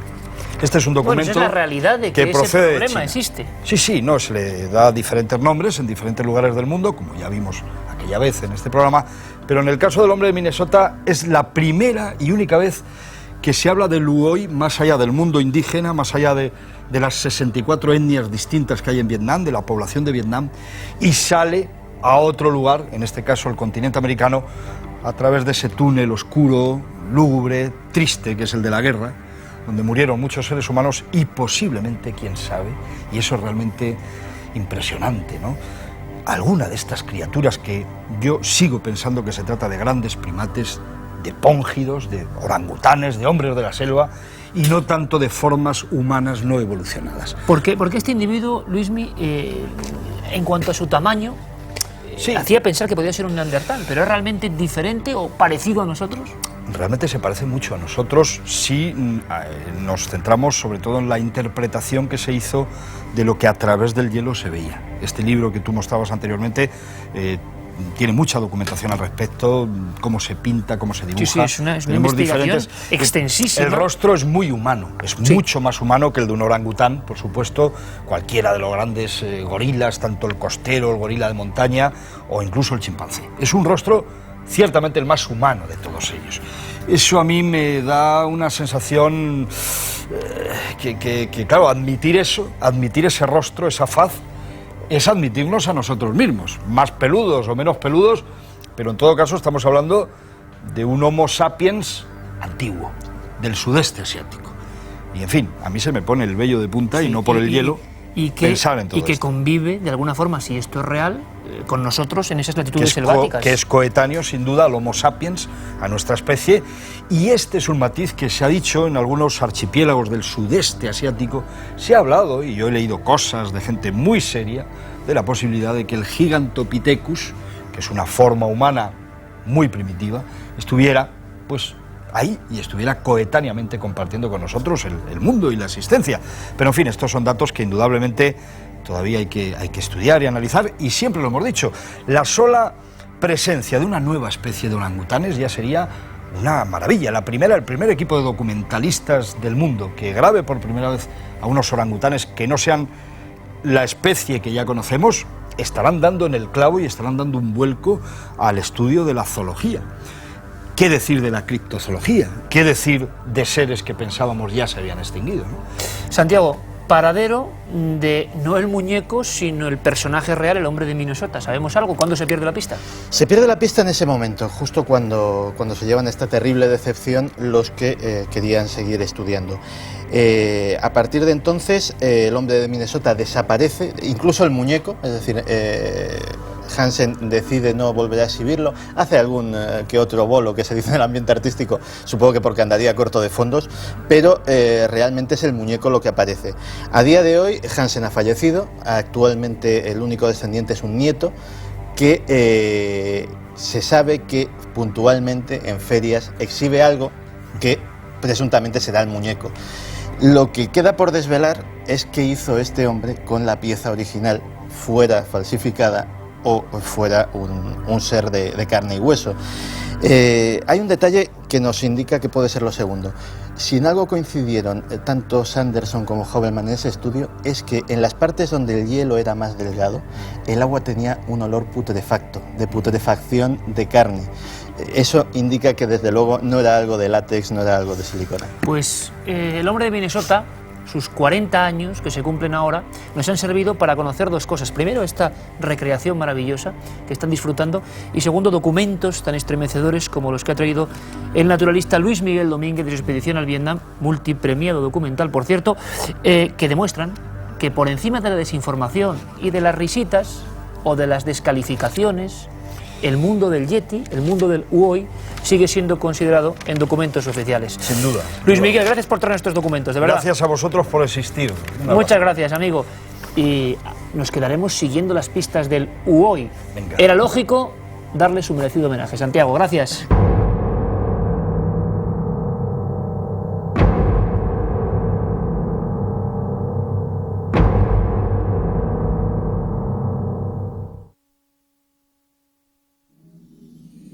Muchos viajeros de la España antigua, como Antonio Ponz, en su obra monumental, hablaban de algunas zonas de España y su peculiar fauna, su zoología no muy bien conocida.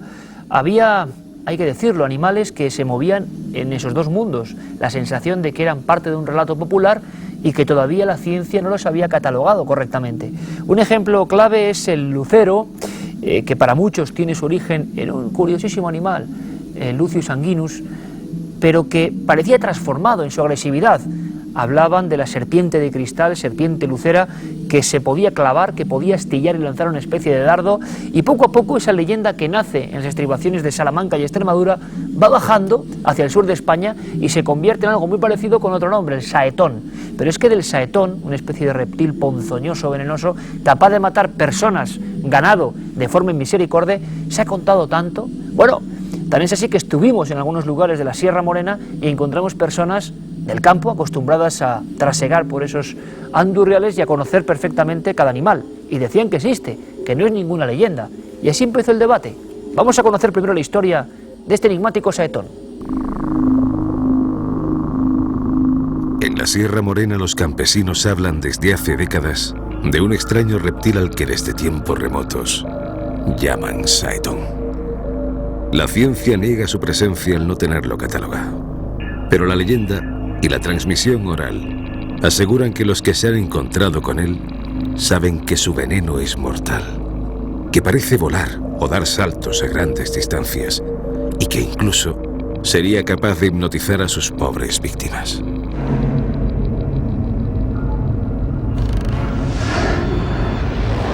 Estamos nosotros allí recostados contra un olivo comiendo, cuando vemos la mula que pega un salto para arriba y vemos un bicho, es una cosa así, no viene un bicho ni nada, más una cosa así que se despegó del cuello de la mula y cayó al suelo. Y claro, ¿eso qué ha sido? ¿Qué es eso? Nosotros, había un hombre de más edad, un hombre ya más viejo, dice, eso es un setón, tened cuidado, que eso es un setón que la pegaron. Y la mula se quedó así, al suelo. Y la cogimos, las mamás fueron a llamar al veterinario, pero cuando el veterinario fue, estaba ya la mula en el barranco muerta. Un burro que tenían ahí en una finca, pues iba a beber todos los días a un sitio el agua y un día pues le picó y fue erradicada, murió. Cuando lo vieron estaba muerto y entonces vieron que era de la pica de un saetón. Y luego ahí, pues en ese mismo sitio, pues de los cerdos que iban ahí, eso, ahí a cada instante otro. A cada instante otro muerto. Los campesinos atribuyen al terrible reptil la capacidad de volar. Quizá de ahí proceda su nombre saetón, es decir, de saeta, de flecha voladora. Pero ¿qué dicen los biólogos al respecto? Hay reptiles, por ejemplo en África, incluso en la selva amazónica, hay tipos de serpientes que no en sí desarrollando la capacidad de volar, tal y como la entendemos, sino como algunos mamíferos la capacidad de planear de un árbol al otro, han desarrollado, ya te digo, esta actividad. Pero es común en hábitats donde, ya te digo, la vegetación o la distancia para saltar de un árbol al otro es pequeña. En un hábitat como en el que nos encontramos, un hábitat del bosque mediterráneo, no parece demasiado viable para una especie el tener que desarrollar esa capacidad de volar, ¿no? Puesto que la vegetación, como sabemos, pues, prácticamente las fuentes de proteínas están casi a nivel del suelo, exceptuando los periodos de reproducción de las aves. Las apariciones del esquivo y enigmático animal son muy raras. Algunos testigos, como Bartolomé Navarro, se acuerdan de un incidente con un saetón durante la Guerra Civil, cuando él y su familia vivían refugiados en un escondrijo en Sierra Morena. Venían de cargar el carro de leña, cuando de repente... Nosotros íbamos adelante, subió los dos en el burro, mi padre, tuvo una voz así, y al mulo de la fara, el que iba en la fara, pues le dio un porrazo así y lo desvió. Y al desviarlo, pues nosotros nos paramos, ¿qué pasa? ¿Qué pasa? Dice, ¿qué pasa? Yo qué sé. Entonces entró para atrás, se tiró, paró el carro y miró para atrás y había una bicha, una culebra, pero grande, y negra y gorda. Una rueda de madera del carro del padre de Bartolomé había pasado sobre la cabeza de un enorme saetón de cuerpo oscuro y de casi 2 metros de longitud. Cuando le pilló la cabeza, pegó un latigazo tan grande que en los radios de madera de la rueda se quedó señalado la piel del bicho. Para los campesinos, el saetón, aunque no catalogado por los científicos, es una realidad rotunda y peligrosa, tal como se presentó en la lejana adolescencia de Juan Antonio Olmo. Yo iba a caballo y entonces pues al llegar a un arroyo el animal se quedó un poco parado y entonces pues yo empecé a mirar y vi un bicho verdoso. Y entonces, pues, por las descripciones que me había dicho mi padre, yo había contactado con personas mayores de la zona, pues efectivamente yo vi que aquello era un saetón. El bicho pasó muy rápido, pero con lo rápido que pasó y todo por delante del caballo, yo efectivamente me quedé con las imágenes de que el bicho era un saetón. Se metió inmediatamente en la zona húmeda y ya lo perdí de vista. Otros testigos del saetón no esperaron la reacción del monstruo verdoso, como lo que le ocurrió a Pedro Yedres una tarde, allá por 1954.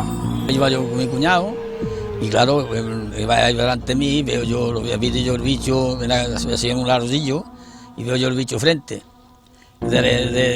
Iba a saltar mi cuñado cuando lo veo, digo, estate quieto, no saltes, estate quieto. Dice, ¿qué pasa? Digo, estate quieto, arrétate para atrás. Y entonces le pegué yo un tiro al bicho y lo maté.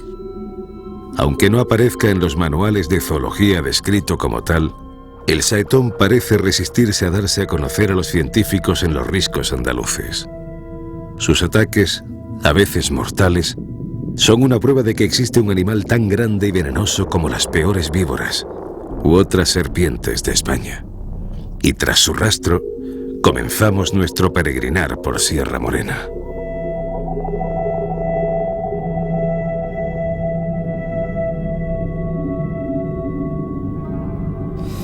En algunos de los viejos tratados sobre la zoología fantástica española ya vienen referencias al saetón. Es un tema fascinante, de verdad. Y para eso queremos contar con un buen grupo de amigos y culpables de alguna forma de que hablemos de este asunto, con teorías e intentando esta noche, ¿por qué no llegar a un final? Identificar a ese animal misterioso y extraño. Todo esto parte de un reportaje fabuloso efectuado para la revista Más Allá, buscando testimonios de Carlos Chevalier. Carlos, bienvenido, buenas noches. Buenas noches, Iker. Habéis recorrido buena parte de Sierra Morena en busca de un animal mítico, pero que la gente identifica, y lo que nos sorprende aquí es ver cómo las personas del campo, que conocen bien su entorno, mirando a la cámara, que yo creo que es la gran diferencia, dicen, el saetón. Así es, yo llevo bastantes años desde la provincia de Huelva hasta la de Jaén, por lo que hoy en día son parques naturales, y también en la vertiente norte, en Ciudad Real y Badajoz, recogiendo esos testimonios que, sobre todo entre la gente mayor, son plenamente coincidentes acerca de esta criatura tan extraña y no catalogada. Para ellos no cabe duda de que eso existe. Tanto es así que se extrañan de que se le atribuyan misterios, porque para ellos es tan cotidiano como cualquier otro animal, eso sí, difícil de ver, pero nada más. Y gracias a Dios que es difícil de ver, porque le tienen auténtico pánico. Y lo que es curioso de verdad es cómo en diferentes lugares de nuestro país se han tejido leyendas muy parecidas en torno a un animal que tiene que tener una explicación. Hoy en día, desde luego, y nos lo podría contar nuestro querido amigo Óscar Soriano, vicedirector del Museo de Ciencias de Madrid. Yo creo, Óscar, bienvenido, buenas noches. Buenas noches, un que, placer. Claro, como siempre, un placer tenerte aquí. Un animal de estas características, de este tamaño, peligroso, por mucho que Sierra Morena sea Sierra Morena, estamos ante un, no sé cómo decirlo, ante una anomalía de demasiado calibre, ¿no? Sí, de todas maneras yo creo que en todos estos fenómenos que se dan de animales con unas características que no se ajustan a la fauna que conocemos, lo que hay es una convergencia de diferentes observaciones hechas por diferentes personas. O sea, unos hablan de un animal con unas determinadas características que se puede ajustar a un animal conocido, otros de otras características se pueden ajustar a otro animal conocido. Pero claro, al juntarlas todas, ya lo que nos surge ahí es un animal que no conocemos, ¿no? Me estás hablando, por lo tanto, del mecanismo de la leyenda urbana llevado al campo. Perfectamente, exactamente igual, sí. Qué interesante. Y hombre, tenemos a otro buen amigo y admirado amigo, Luis Miguel Domínguez. Sus documentales, pues qué decir, ¿no? Gracias a sus documentales, precisamente, vamos a tener después imágenes de un escurridizo amigo de la naturaleza que quizás sea el culpable de todos estos mitos. Luis Miguel, bienvenido, amigo. ¿Quién lo sabe? Hola, ¿qué tal? Buenas noches. Bueno, tú de momento has visto esta primera parte del reportaje, tomabas notas ahí tranquilamente observando con Óscar y con Carlos, ¿y qué te parece que la gente hable así de claro del mítico saetón? Para empezar, me parece un hallazgo de este programa dar cabida a esos maravillosos testimonios de la etnografía. Don Julio Caro Baroja hubiera disfrutado esta noche escuchando a esa gente del campo que ya solamente por su acento y su manera de decir las cosas aportan un patrimonio cultural maravilloso. Todas unas historias, ¿verdad? Son que están historias ahí maravillosas y por tanto no vamos en ningún caso a negarlas cuando una persona hecha y derecha te dice lo que te dice. Otra cosa distinta es que con una mirada naturalista, en la búsqueda de la verdad científica, sin ánimo de querer molestar a nadie, ni de divertirnos incluso con la imaginación, pues busquemos unos parámetros biométricos que nos sitúen ante la realidad de la zoología de la península ibérica. Yo he oído contar con esa misma fineza muchísimas veces la historia de las culebras peludas, las serpientes con pelo, las famosas serpientes con pelo, en las Urdes, hasta que al final nos dimos cuenta de que el meloncillo, que es ese mamífero tan curioso, cuya mamá y sus criaturas se van poniendo uno detrás del otro, casi se van mordiendo la cola, es un tipo de mangosta, un mamífero muy bonito, peludito, hacen una especie de tren que en ocasiones entre la jara o en un brezal te puede dar la sensación de que es una culebra peluda, ¿no? O sea que al final los naturalistas han ido situando las cosas. Yo creo como tú que por muy fragosa que sea Sierra Morena, muy difícil imaginar que oculto vive un ser de dimensiones importantes, ¿no? Pero por lo tanto, Luis, me está diciendo una cosa muy interesante, que la gente no miente. La gente no miente, claro, no, la gente evidentemente ha visto, pero la gente sigue creyendo que las salamanquesas son venenosas, porque las ven la pupila en vertical del ojo y eso les lleva a ciertas cuestiones que pone el vello de punta, ¿no? Que los sapos escupen, ten cuidado, apártate. El pobre sapo lo único que va a hacer, evidentemente si lo coges y te llevas las manos a los ojos, es rociarte sin quererlo con un potingue que le va a beneficiar a él, pero que a ti te va a perjudicar.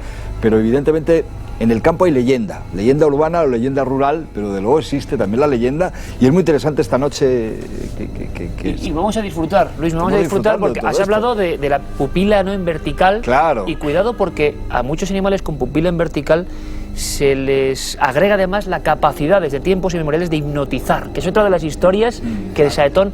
tengo que cortaros porque tenemos que ir rápidamente unos minutos a publicidad, pero volvemos con un montón de elementos, con más testimonios, y de alguna forma, yo no sé si pensáis que tenéis ya en mente, sobre todo Luismi y Óscar, algún animal que pueda ser el culpable de esto. ¿Lo tenéis más o menos ahí? Varios animales. Varios animales. Yo también. Pues lo dejamos ahí y volvemos en unos minutos con el misterio del saetón. Quizá muchos amigos de esa zona de Sierra Morena, Carlos, que están viéndonos, también han tenido sus encuentros con el saetón. Nos lo podrían contar.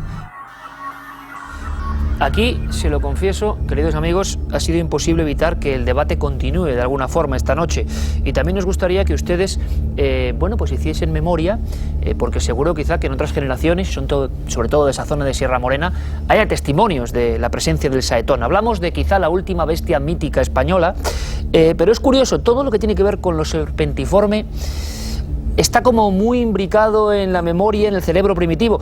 Decía, ni más ni menos, la Sagrada Escritura, el Génesis: entonces el Señor Dios dijo a la serpiente, por haber hecho eso, serás maldita entre todas las bestias del campo, te arrastrarás por el suelo y comerás polvo todos los días de tu vida. Parece que todavía esa sensación de la serpiente como negativo influye.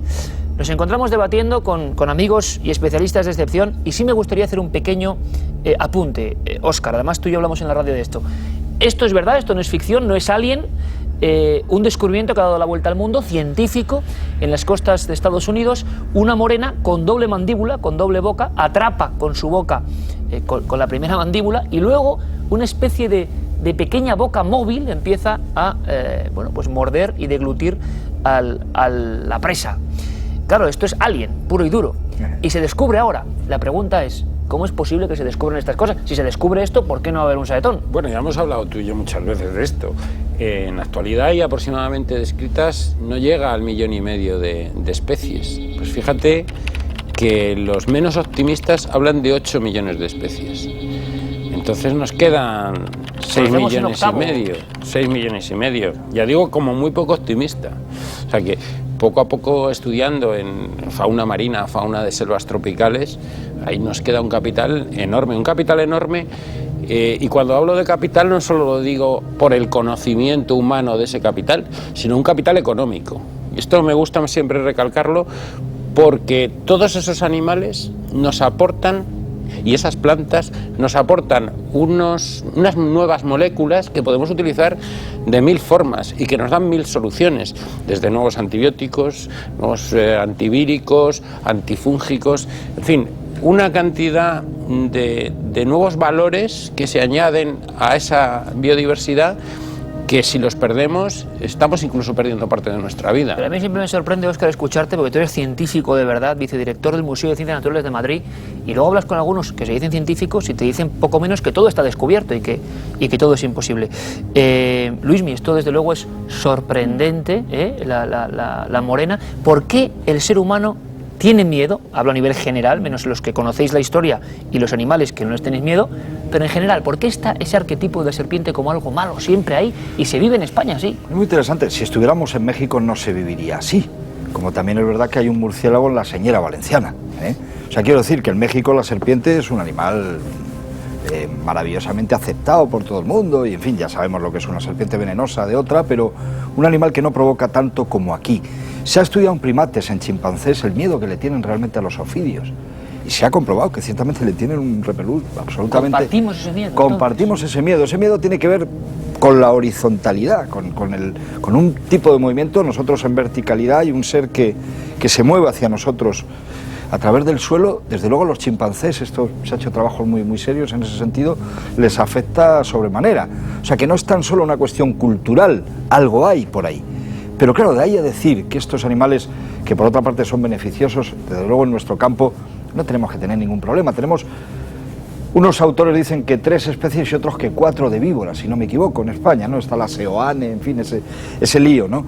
Esas son las venenosas. Luego tenemos la bastarda, la culebra bastarda, que tiene pequeño veneno, un dispositivo venenoso atrás, y el resto son todas serpientes, culebras que no aportan ningún problema al hombre de campo, al contrario, le ayudan comiéndose los ratoncitos y demás, ¿no? No debemos tenerle más miedo que el que aporta la cultura. La cultura es verdad que a las señoras y a los señores les pone muy nerviosos desde que la Biblia, el libro que nos ha acompañado y nos ha iluminado durante siglos, culturalmente hablando, pues claro, dice lo que dice.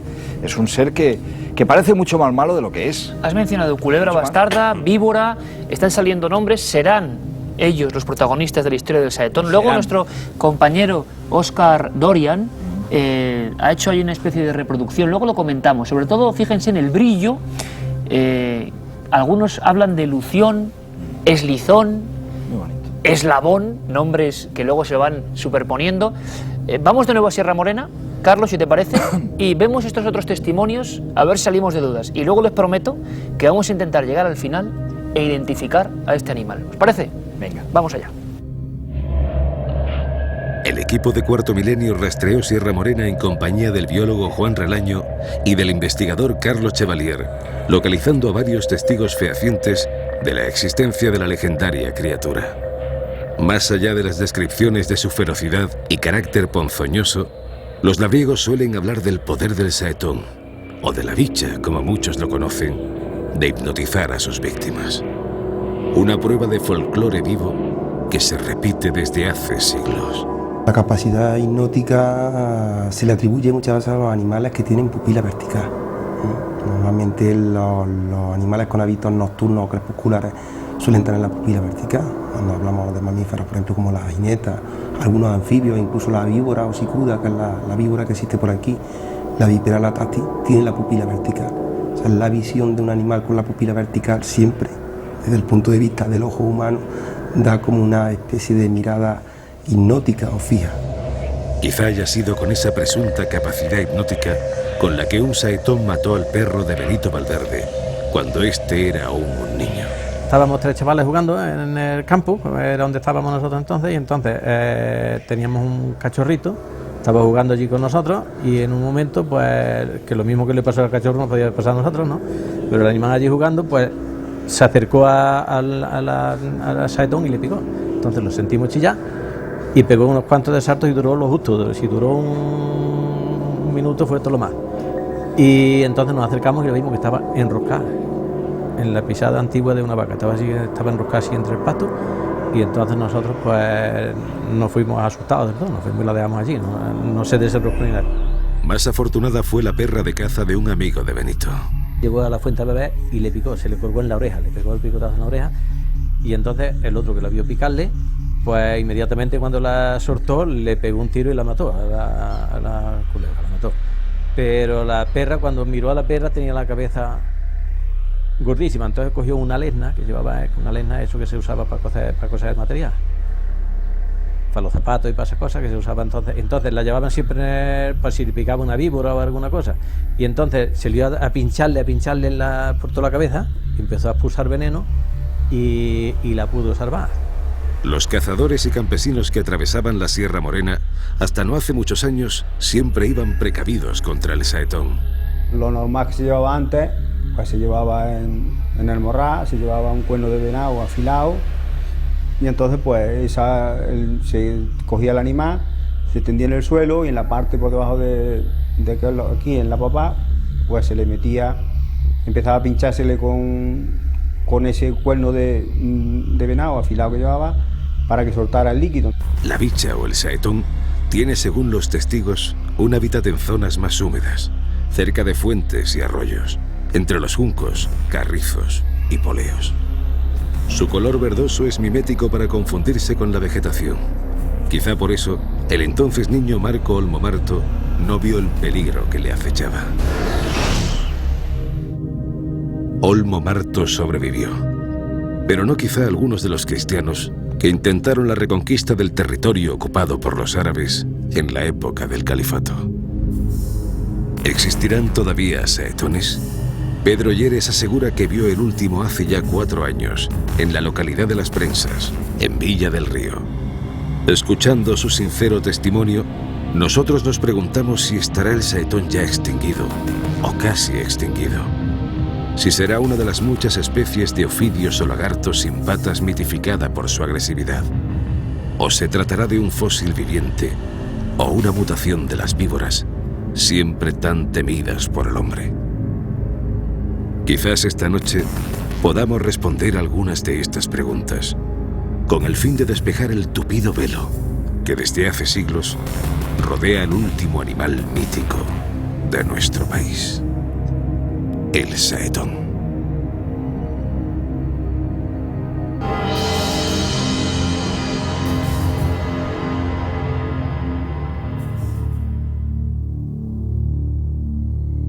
Y aquí seguimos en busca del último animal mítico español. Hay muchos, por cierto, darían para muchos programas.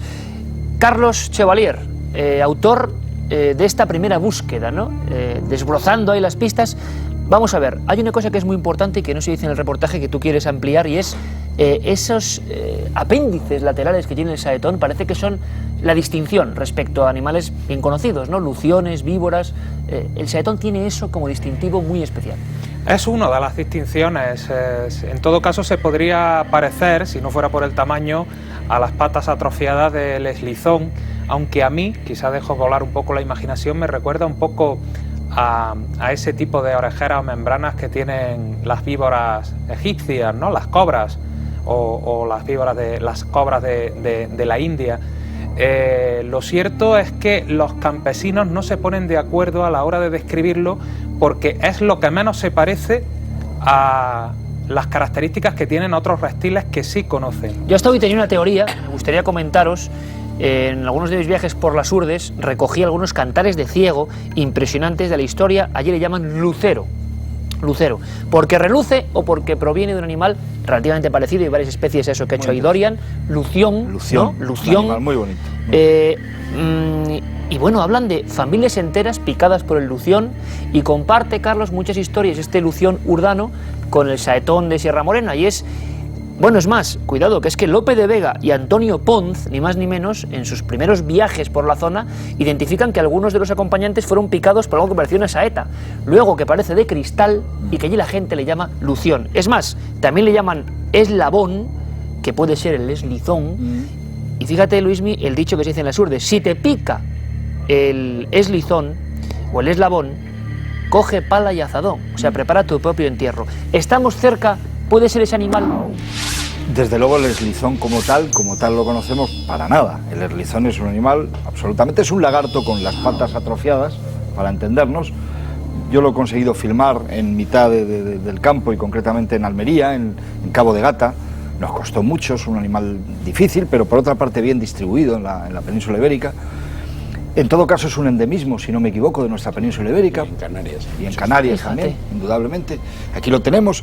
Evidentemente, es una serpiente, es muy brillante, con unas formas. Es una joya de la naturaleza. Fíjate las escamas, ¿no? A diferencia de cualquier larcétido, como pudiera ser el lagarto celado, el verdinegro. Aquí hay una cosa como más babosa, casi parece. Y ¿no? que reluce con el sol. Todos los relatos que yo he recogido es como una serpiente de cristal. Ahora, este animal no es venenoso, este animal está protegido por la ley. Por favor, que nadie que lo vea se tire, se lía a pedradas con él, y desde luego sí que puede estéticamente tener que ver con todo esto. De todas formas, quiero seguir diciendo que en la época de mucho calor, en Sierra Morena desde luego se alcanzan temperaturas altísimas.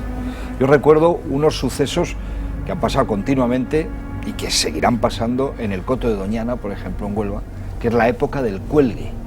La época del cuelgue, cuando la víbora hocicuda no soporta el calor del suelo, se sube a los árboles, y es cuando hay mordeduras de gente que va a caballo. Cada vez es menos la gente que va a caballo, pero mordeduras en cabeza, en cuello, en orejas, se daban muchísimas en la época del cuelgue en Doñana.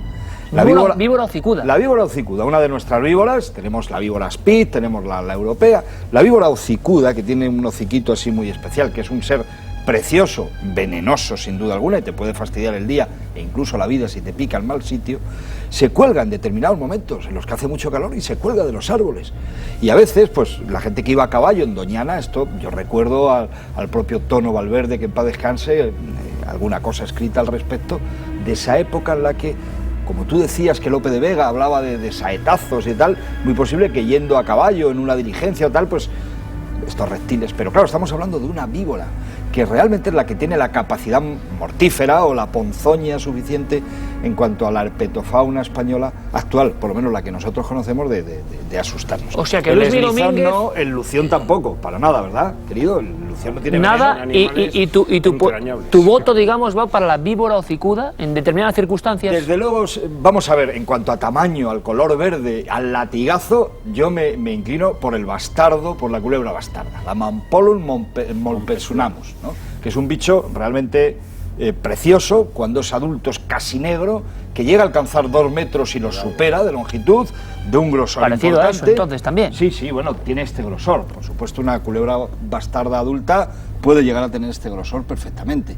Es la serpiente más grande que tenemos en nuestro país. Perdón, ¿y en cuanto a capacidad letal, podría matar a un caballo? Es opistoglifa, ella no tiene el veneno alante como la víbora, sino que tiene unos dientecitos detrás. Lo que ella hace es empujarte, yo las he cogido muchas veces, te coge la mano e intenta llevarte hacia adentro para inyectarte el veneno. Pero tengo entendido que el veneno tiene muy poca capacidad letal. Muy poca capacidad letal en la bastarda. Si no puede matar apenas a un pequeño mamífero, no va a poder sí matar la cabeza, Iker, sí hinca la cabeza, esto sí es verdad, en fin, hinca la cabeza no, pero sí. Sí pega latigazos, esto sí lo hace la víbora, la culebra bastarda lo hace. Sin embargo, las descripciones sobre los latigazos del saetón son inversas, o sea, el saetón se impulsa con la cola, no con la cabeza, y precisamente lo hace para atacar. Óscar, ¿qué es el saetón entonces? Pues mira, yo estoy de acuerdo. Estamos ya acotando. Casi en la totalidad con lo que ha dicho él. Pero hay una cosa que me ha llamado la atención, y esto ya es ciencia ficción, pero me ha llamado mucho la atención lo del arma biológica. Y me ha llamado por una cosa que has dicho tú y otra cosa que ha dicho él. Por lo visto el meloncillo es otro animal introducido, y el meloncillo es una mangosta. ¿Animales introducidos? Sí. El meloncillo es una mangosta. Y las mangostas en la India son animales domésticos que protegen las casas de las serpientes. ¿Me quieres decir, Óscar, que entonces esa teoría que parece, ¿no? No, estoy diciendo una cosa... Hablábamos de una posibilidad de un animal introducido como casi para... Los árabes podían haber introducido una cobra. La jineta también parece ser, ahí hay algún dato, pero jinetas y meloncillos parece ser que son raticidas naturales que traen los árabes, en vez de traer gatos y perritos, pues traen este tipo de animales y se han incorporado a nuestra fauna ibérica como... Yo recomiendo desde aquí una novela de Kipling deliciosa, la de Rikki-Tikki-Tavi, se llama, que es una mangosta doméstica que tienen en la India y protege a los niños, ¿no? Y es un cuento delicioso. Entonces, bueno, lo que decías tú, sí. Cuando utilizamos un arma biológica, bueno, todas las armas se vuelven en nuestra contra, más las biológicas. Siempre tenemos que tener un antídoto. Y qué mejor antídoto que una mangosta, ¿no? Entonces, bueno, realmente traer una cobra a España, yo más bien creo que la podían haber traído los árabes como, digamos, animal de compañía. Y de hecho debieron... Y seguro. Y la ves en Tetuán. Carlos, tú apostabas por esa teoría, ¿no? Sí, efectivamente. Un poco fantástica, lo reconozco, pero yo me basaba en lo siguiente.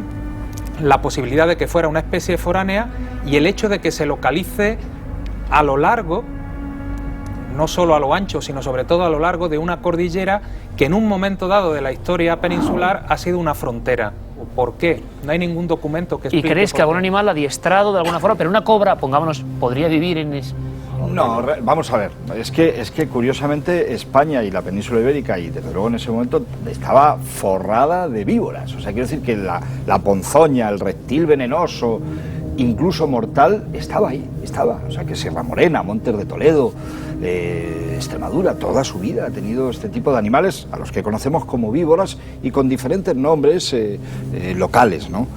¿Para qué traer cobras? No dudo de que ciertamente como animal exótico de compañía y tal, pues en Córdoba hubiera cobras seguro, y víbora del Gabón. Toda la leyenda. Claro que sí, ¿no? Y yo siempre hago una pregunta cuando esto se dice. ¿Cómo se cría ese animal hasta el punto de poder soltar miles de ellos? ¿Quién tenía la capacidad entonces? ¿Qué gran herpetólogo de la época tenía la capacidad de criar tantos y tantos y tantos reptiles como para soltarlos? O sea, que cuidadito con estas cosas, que son muy interesantes, que todo es posible, pero que cuando... llegado hasta hoy. Pero claro, entonces, no sé si te contesto, pero realmente una cobra no soporta nuestro territorio. O sea, que al final, saetón, el animal que más se parece, sería una mezcla de animales. Sí, para mí es una mezcla entre víbora hocicuda, culebra bastarda, por el tamaño del que estamos hablando, y desde luego por el veneno, una víbora. Cualquiera de las especies de víboras que tenemos, que puede ser la Spitz, la hocicuda, la de Seoane o la europea, la Verus, ¿no? ¿De acuerdo, Óscar? Sí, hombre, yo me inclino más por la Tastei, o sea, la hocicuda, porque es la más venenosa. Todas las que hemos mencionado, y además su distribución es la que llega al territorio que estamos hablando. Pues no sé si convenceremos a, por ejemplo, a los buenos amigos urdanos, que ellos siguen pensando que el lucero o lución es el culpable. ¿Y tú, Carlos, con qué te quedas? ¿Que sigue el misterio ahí? Me gustaría conocer cuál es la opción B de los científicos si fallara esta, porque esta es la más sencilla. Si no fuera esa, como dice un mentalista, todo es fruto de su imaginación y tal. No sé, sinceramente yo me ofrezco a irme desnudo como mi madre me trajo al mundo y pasearme por Sierra Morena durante 3 meses seguidos si alguien descubre un animalito que no sea alguno de los que hemos citado. ¿Te vienes conmigo en pelotas? Lo habéis dicho, ¿eh? Y que va a ser un espectáculo, te puedo asegurar que va a ser el gran Desde luego que nosotros lo filmaremos, pero hemos intentado simplemente poner, con toda la buena intención por supuesto, sobre el tapete una historia antropológicamente maravillosa, que es que la gente sigue hablando del saetón, habla de casos que, como bien comentaba Luis Miguel Domínguez, pudieron ser absolutamente reales, picaduras en el cuello de personas, de animales, y esto ha generado una mitología maravillosa que hay que conservar, hay que cuidar, ahí está, pero también arrojando luz, ¿no? Ha sido un placer, Carlos Chevalier, gracias por iniciarnos en este viaje de un animal que desde luego desconocíamos por completo. Muchas gracias, amigo. Muchas gracias a ti, Iker. Óscar Soriano, ¿qué decirte? Que a seguir con esa gran labor en el Museo de Ciencias Naturales. Pues muchas gracias, un placer estar con Claro todos que sí, vosotros. como siempre. Hablaremos de otras criaturas dentro de poco, ¿te parece? Queráis. Y ese debate también se vendrá, por supuesto, Luis Miguel Domínguez. Luis Miguel, permite además que te felicite públicamente por la labor que estás haciendo de acogida de muchos animales. Exotarium, ¿no? Sí, con Exotarium. Ahí hay muchos misterios también, muchos animales. A ver si un día nos invitas y filmamos por ahí todo eso. Cuando queráis, hay reptiles, para nuestra desgracia, fíjate, reptiles traídos aquí. Ahora mismo el tráfico, el mercado, hace que las cobras y estos animales puedan aparecer en España, ¿no? ¿Y tú lo estás cuidando ahí? Yo lo estoy cuidando, claro, lo estoy cuidando un poco por respeto a mí mismo y a la tierra que nos ha parido a todos, ¿no? No podemos dejar que se vendan seres vivos así, luego se abandonen, ¿no? Claro. En eso estamos, en esa lucha. Pues mucha suerte, Luis Miguel Domínguez. Gracias a todos, y yo ahora me voy rápidamente, todavía sumergido en el mundo del enigmático saetón. ¿Cómo será? ¿Qué forma? Vamos a intentar, al final del programa vamos a intentar encontrarnos con el saetón, hombre. Vamos a intentar imaginarlo y casi verlo físicamente ahí mismo. ¿Por qué no?